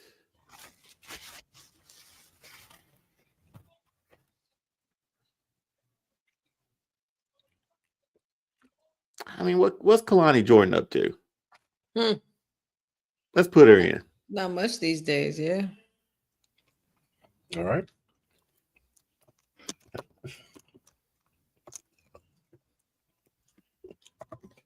All right, honey, your fifth and final selections. My final two is pretty simple and to the point.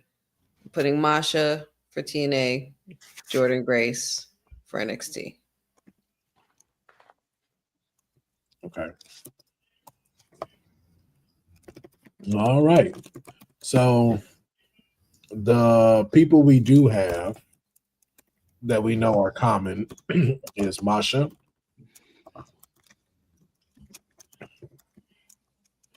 Jordan Grace for NXT, and then I believe both of y'all selected Ash by Elegance. Mm-hmm. Mm-hmm.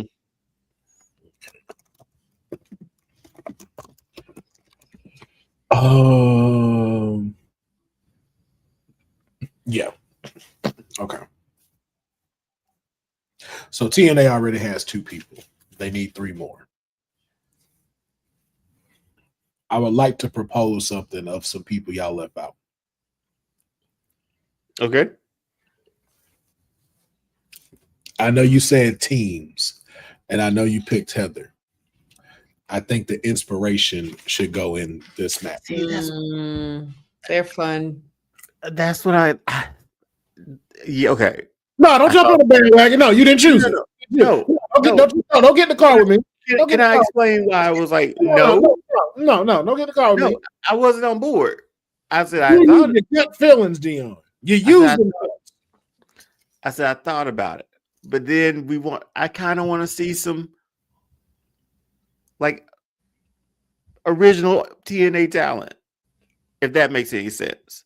Not former names that we've seen before in WWE. But that's what your majority is. That was the hard thing to do about this. I'm sorry.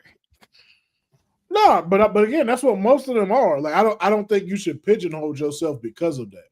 Well, I just want them to get some shine too in War Games. Get introduced to some new TNA superstars.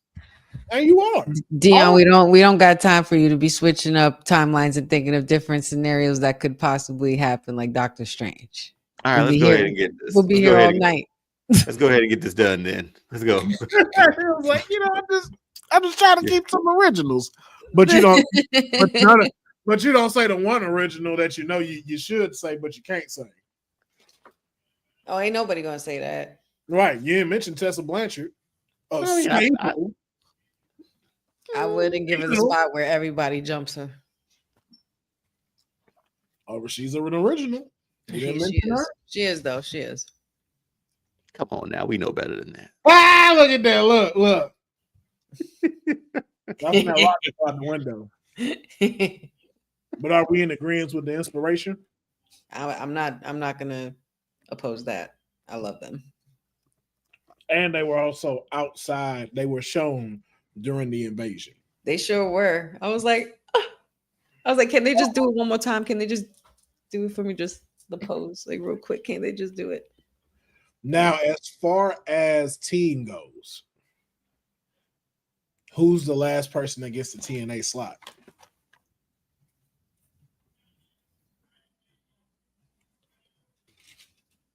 Who do we have in there so far? We have Masha Slamovich, Ash by Elegance, and the Inspiration. We got one more.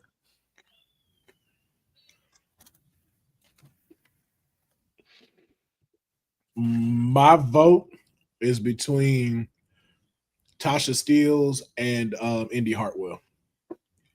Mm. Didn't I say Indy? Did we say? Yeah. Yeah. Honey didn't say anything, but we got Okay. I'm gonna go Indy. Yeah, would have to go Indy. Okay. Oh goodness. All right. So the TNA women's team is Masha, Ash by Elegance, the Inspiration, and Indy Hartwell. Do we feel that's a good representation of TNA for this invasion? For War Games? I think so. I think we got the heavy hitters in there. I think that's solid. I do too, because you got the vet that is between Masha and Ash. Mm-hmm. And she's the champ. Masha is always popular and rising. Inspiration is good to have just because we want to see them. And they're entertaining as hell. Yeah, and Indy returning a whole different person in NXT and repping a new brand, I think just goes in, especially with being able to have the potential segments with Candice LeRae. Yeah, bring back the way a little bit. No, she say, fuck you. I don't fuck you. She's so Dexter. I want a divorce. Where your ass was at when they let me go? Was it with me shooting in the gym? Growing his dreads out. Mm-hmm. NXT. So far, we got Jordan Grace as the common denominator.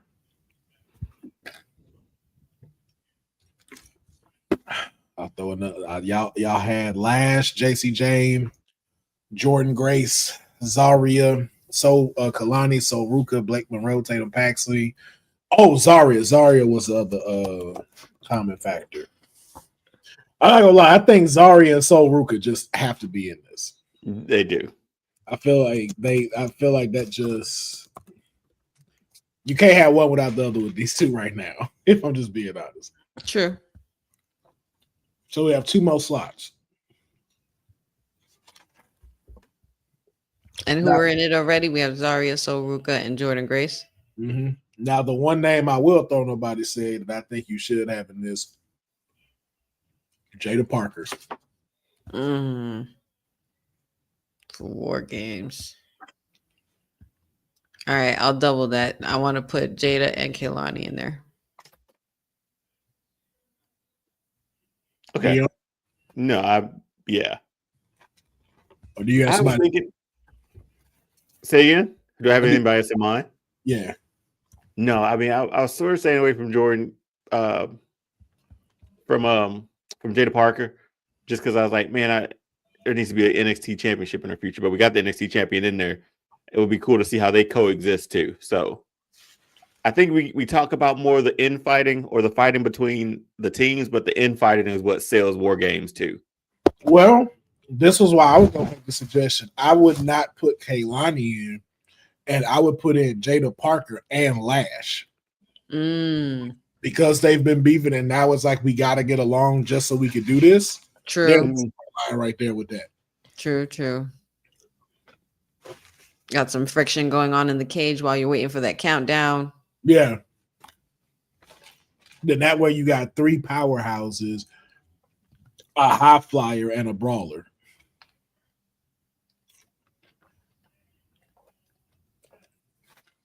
I'm down. Yeah. So Jada Parker and Lash? Sure. I ain't mad at it. I ain't either. All right, we got the women's.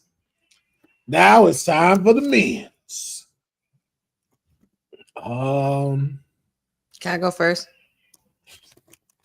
We already know you finna pick, so yeah, go ahead and go first. Who am I finna pick? Matt Cardona. Bro, what the fuck you finna say? Like Matt Cardona and Javon Evans.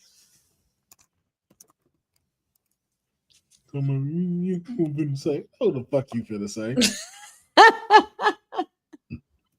Well, we already know. This first round draft pick to SmackDown. Jeffrey, I did say Rosemary. Yeah, I just don't know if Rosemary can handle all of the steel cage stuff. Yeah, not now. Not with what we have booked already. Yeah. Dion. I gotta look this roster up. You can say Mike Santana for TNA if you like. Well, that's who I had down because I was going to put Matt Cardona too because, again, it was kind of dope to see him back. Yeah, I feel like that's for all of us. Like, yeah, definitely going in there. But yeah, Santana, and let's go ahead and get Oba in there. Okay.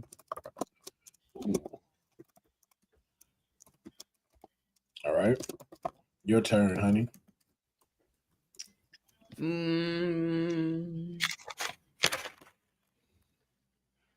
Mustafa Ali and Joe Hendry.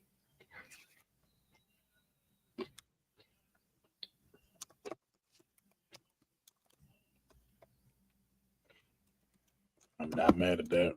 I'm not mad at that. Yo. Ooh. All right, Dion. I got Cindy, you crazy, huh? This is a wishful thinking, and I'm gonna knock out two of them. No pun intended. TNA knockout. Matt and Jeff. I want them both. Of course you do at War Games. You want a swanton off that top, off that top of that War Games cage, huh? I'm not mad at it. Give me Matt and Jeff. All right, then who over at NXT? Put Ricky Saints in there. Okay, the Saint. Honey.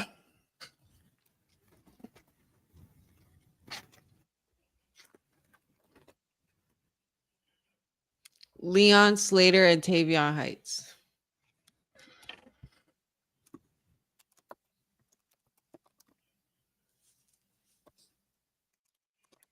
All right. Dion. Just because I think it'll be funny. Elijah, formerly known as Elias, formerly known as Zeke. Him coming home. I think that would be kind of funny. Dang, man, do we? Ridge Holland did just, yeah, I'll put Ridge Holland in. Interesting choice.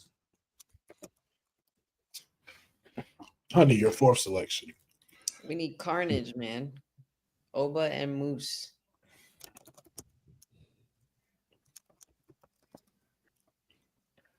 All right. Your fourth pick, Dion? I'll have Moose next for me, too.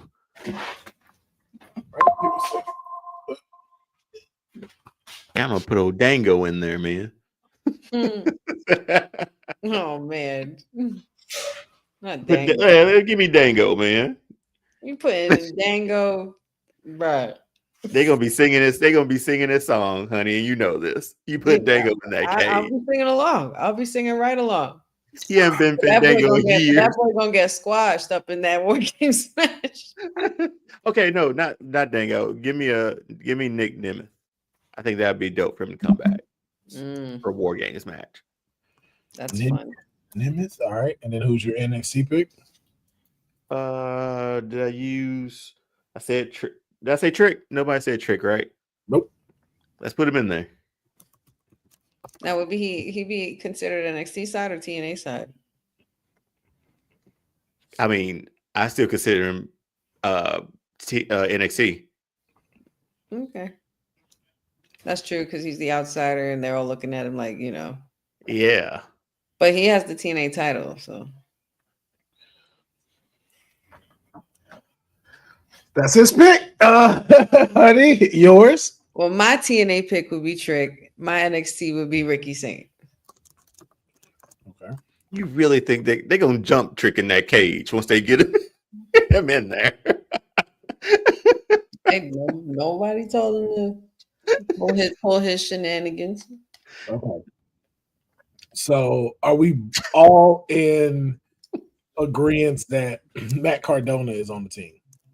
Mm-hmm. Yes. Okay. I know that was one. He's the number one draft pick. You have to put him on. I don't know yours. I don't know who else's, but yours. Sure.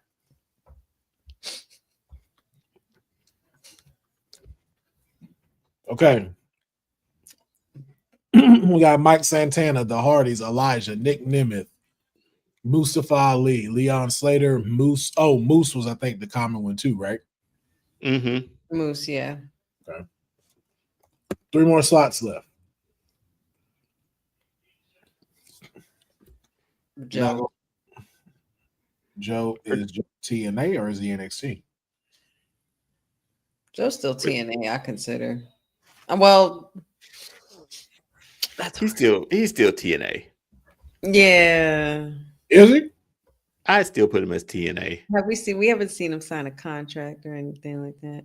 But he says constantly on NXT, and he's steadily talking about going after the NXT championship. I mean, either way, I'm fine with Joe on it. But he would have. Well, let's put a pin in him. Mike Santana. Yes. I say yes. Yeah. So we got 2 slots left.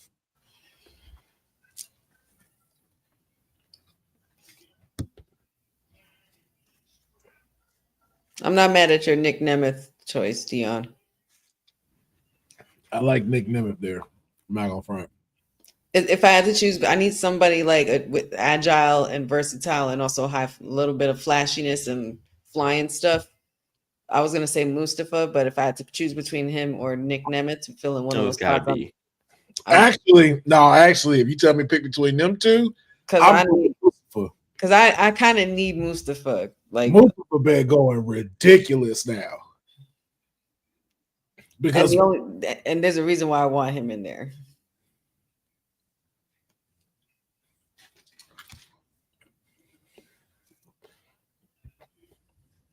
It's up to y'all though.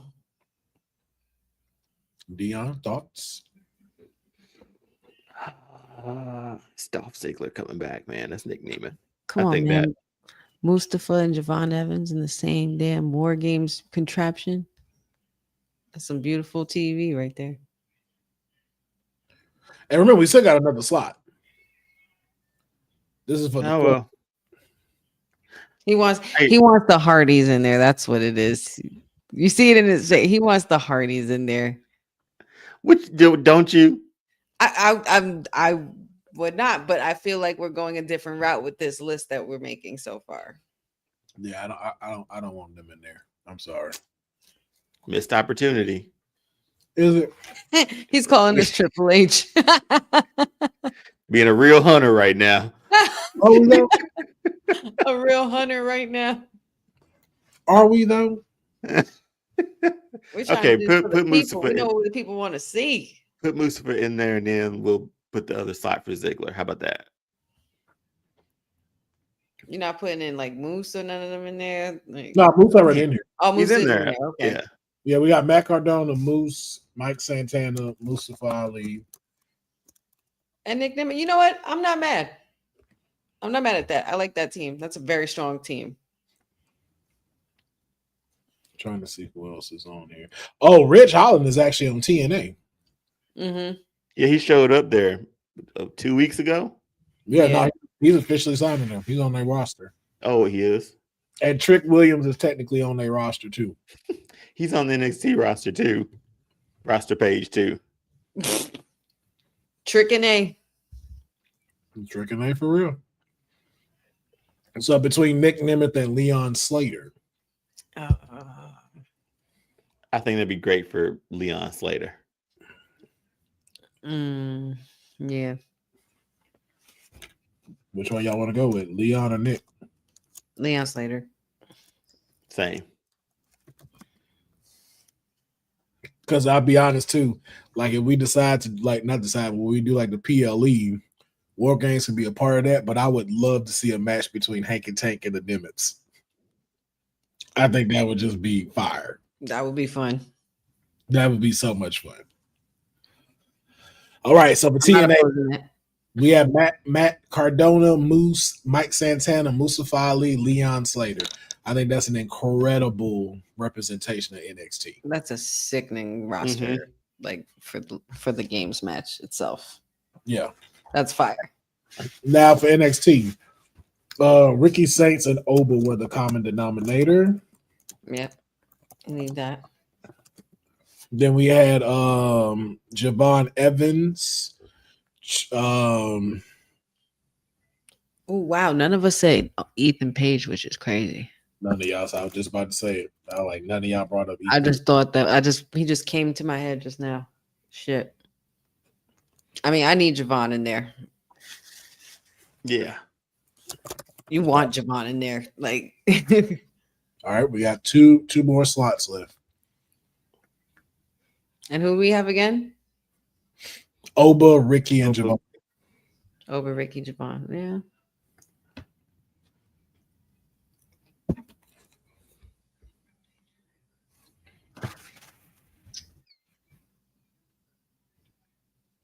I'm gonna be honest. I think Josh Briggs should go in this. He needs it.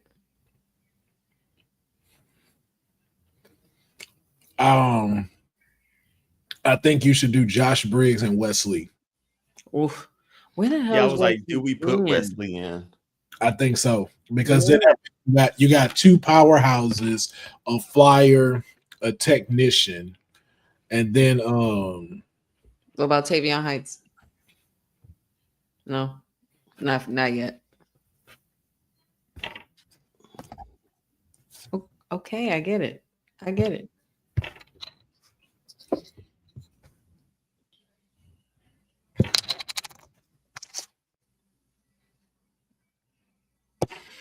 Every time I see him, that's the.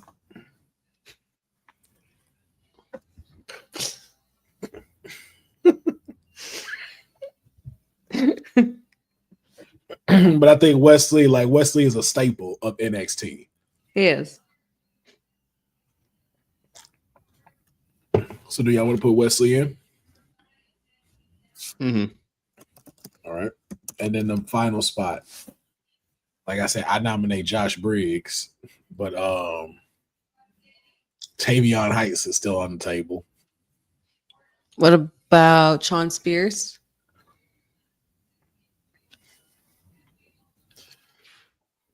I'm not mad at it.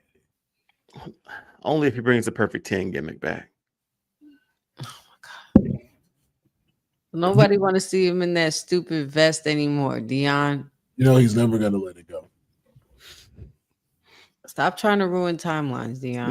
Some great gimmicks. I don't know what y'all talking about. It was a great gimmick. Fantastic gimmick. The best, not so great. Yeah. Yeah, bro. Like I feel like Josh Briggs, man, is just that final piece. We do need a big boy in there. I mean, we got Oba.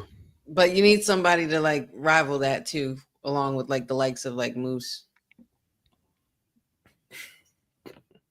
I'm not mad at that though. At that pick. Nah. Okay. Then Josh Briggs it is. Josh. That's a well-rounded team though. That's a well-rounded team for NXT. All right. So just to recap, for our women's War Games match between TNA and NXT, we have TNA's Masha Slamovich, Ash by Elegance, The Inspiration, and Indy Hartwell taking on NXT's Jordan Grace, Zaria Zolruka, Jada Parker and Lash Legend. Now, before we move on to the men, I just have to ask one thing. Who's the team captain on both teams?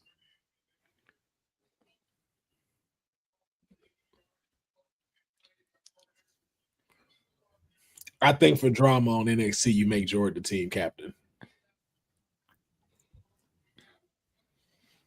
Because I could just see Jada talking about, but wasn't you over there just a few months? Especially with the TNA connection. Yeah. Mm-hmm. Make her team captain. Right. Okay. Jordan Gray's team captain. And for TNA? I mean, would you not take...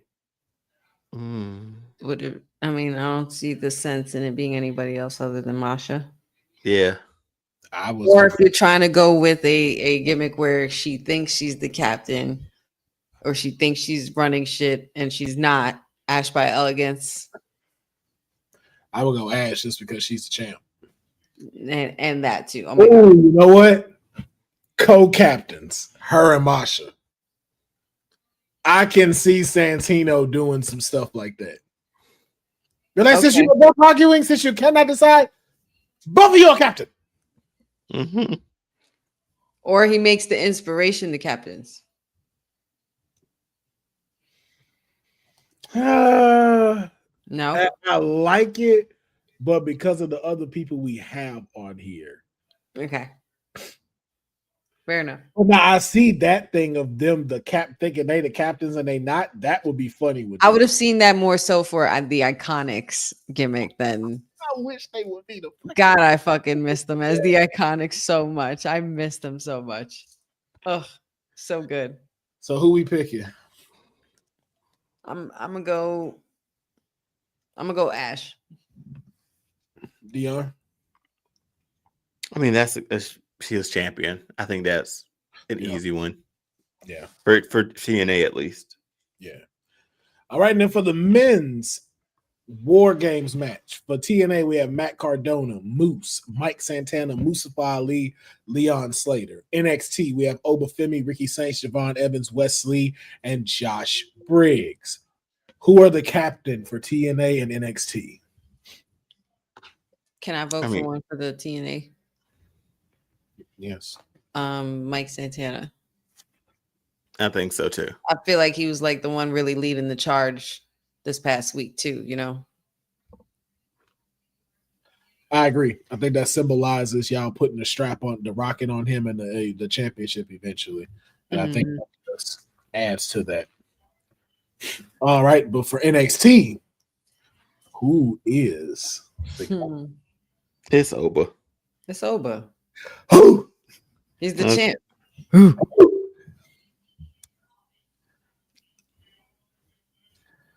All right, Oba is the big man. It's the big back. Yo, and you know what? Can I throw something in there to spice this up? Trick Williams as a special guest referee in the men's War Game match. Oh my God. And then where does your loyalty really lie? Yep. That's great. That's great. That's good shit right there. I think that'd be so fucking dope. That's good shit right there. All right. Ooh, what does that say, Boza? We got breaking news. Marigold has booked a match for October 26th. Mayu Iwatani versus Io Sky is official. I thought they did. Ben announced it. Io going back to Marigold? I didn't know that. I thought I saw something about. No, maybe I was looking at the wrong thing. Yeah. All right. So one more thing before we get out of here. Who wins? Who wins the women's War Games match? Who wins the men? TNA in a sweep. I'm going TNA for the men, NXT for the women. I was just going to say the same thing. This is why we're tag champs. Yes. I think the men should dominate on the men's side, but the women, it's like, yo, like. It's too chaotic. Yeah. And plus, y'all know, man, y'all know what what promotion runs this damn division. Not the right now. Come on now. That's why NXT got to win on that one. Literally building your women's roster like a factory for the last few years, decades. Yeah, I got to go with that myself, man. Yeah, I agree. Dion looking like Dion ready to kill over. I think you're missing an opportunity, but all right. He probably had a whole different setup going on because he was probably writing all these notes that was going to come up with all these different scenarios. Nope. I just have it. Wait. It's just the way he's sitting. It's just that is the official way it looked like. Well, you want to miss opportunity. And the forward. The hat's forward too. Missing out on moments here. Missing out, but hey, what do I know? That's where you want to go. That's how you know. That's how you know he feel that way when he turned the hat back around. Just okay. All right. Cool Dion not here no more. Just I ain't gonna lie to you, man. My eyes are hurting too a little bit, but yeah. Man, that's big brother. Yeah. But that's wrapping up our episode, our 49th episode of the God podcast, man. Yeah. Yeah. That's why I said what we doing for 50th, guys. Well, that's what we'll be discussing after this because I'm not planning this by myself. Dion going to sleep. My eyes open. Yeah, Dion can close his eyes while he talk or cut the light off. Like we ain't gonna be filming no more, so he can cut the lights off and stuff. But yes, thank y'all so much for joining us on this episode of the Kayfabe Podcast. We do have the 50th episode coming up, and we are going to make sure that we have some fun for this one. But we appreciate y'all checking it out. Be sure to like, comment, and subscribe to the video. Make sure that you are subscribing to the YouTube channels of Women's Wrestling Talk, Will Ferrell, Wrestling with Honey, and All Star Fandom. If you like this type of content, make sure you're supporting our other content so we can keep this going. On behalf of the greatest trio on the internet, we thank y'all for y'all time. We hope y'all have a tremendous evening.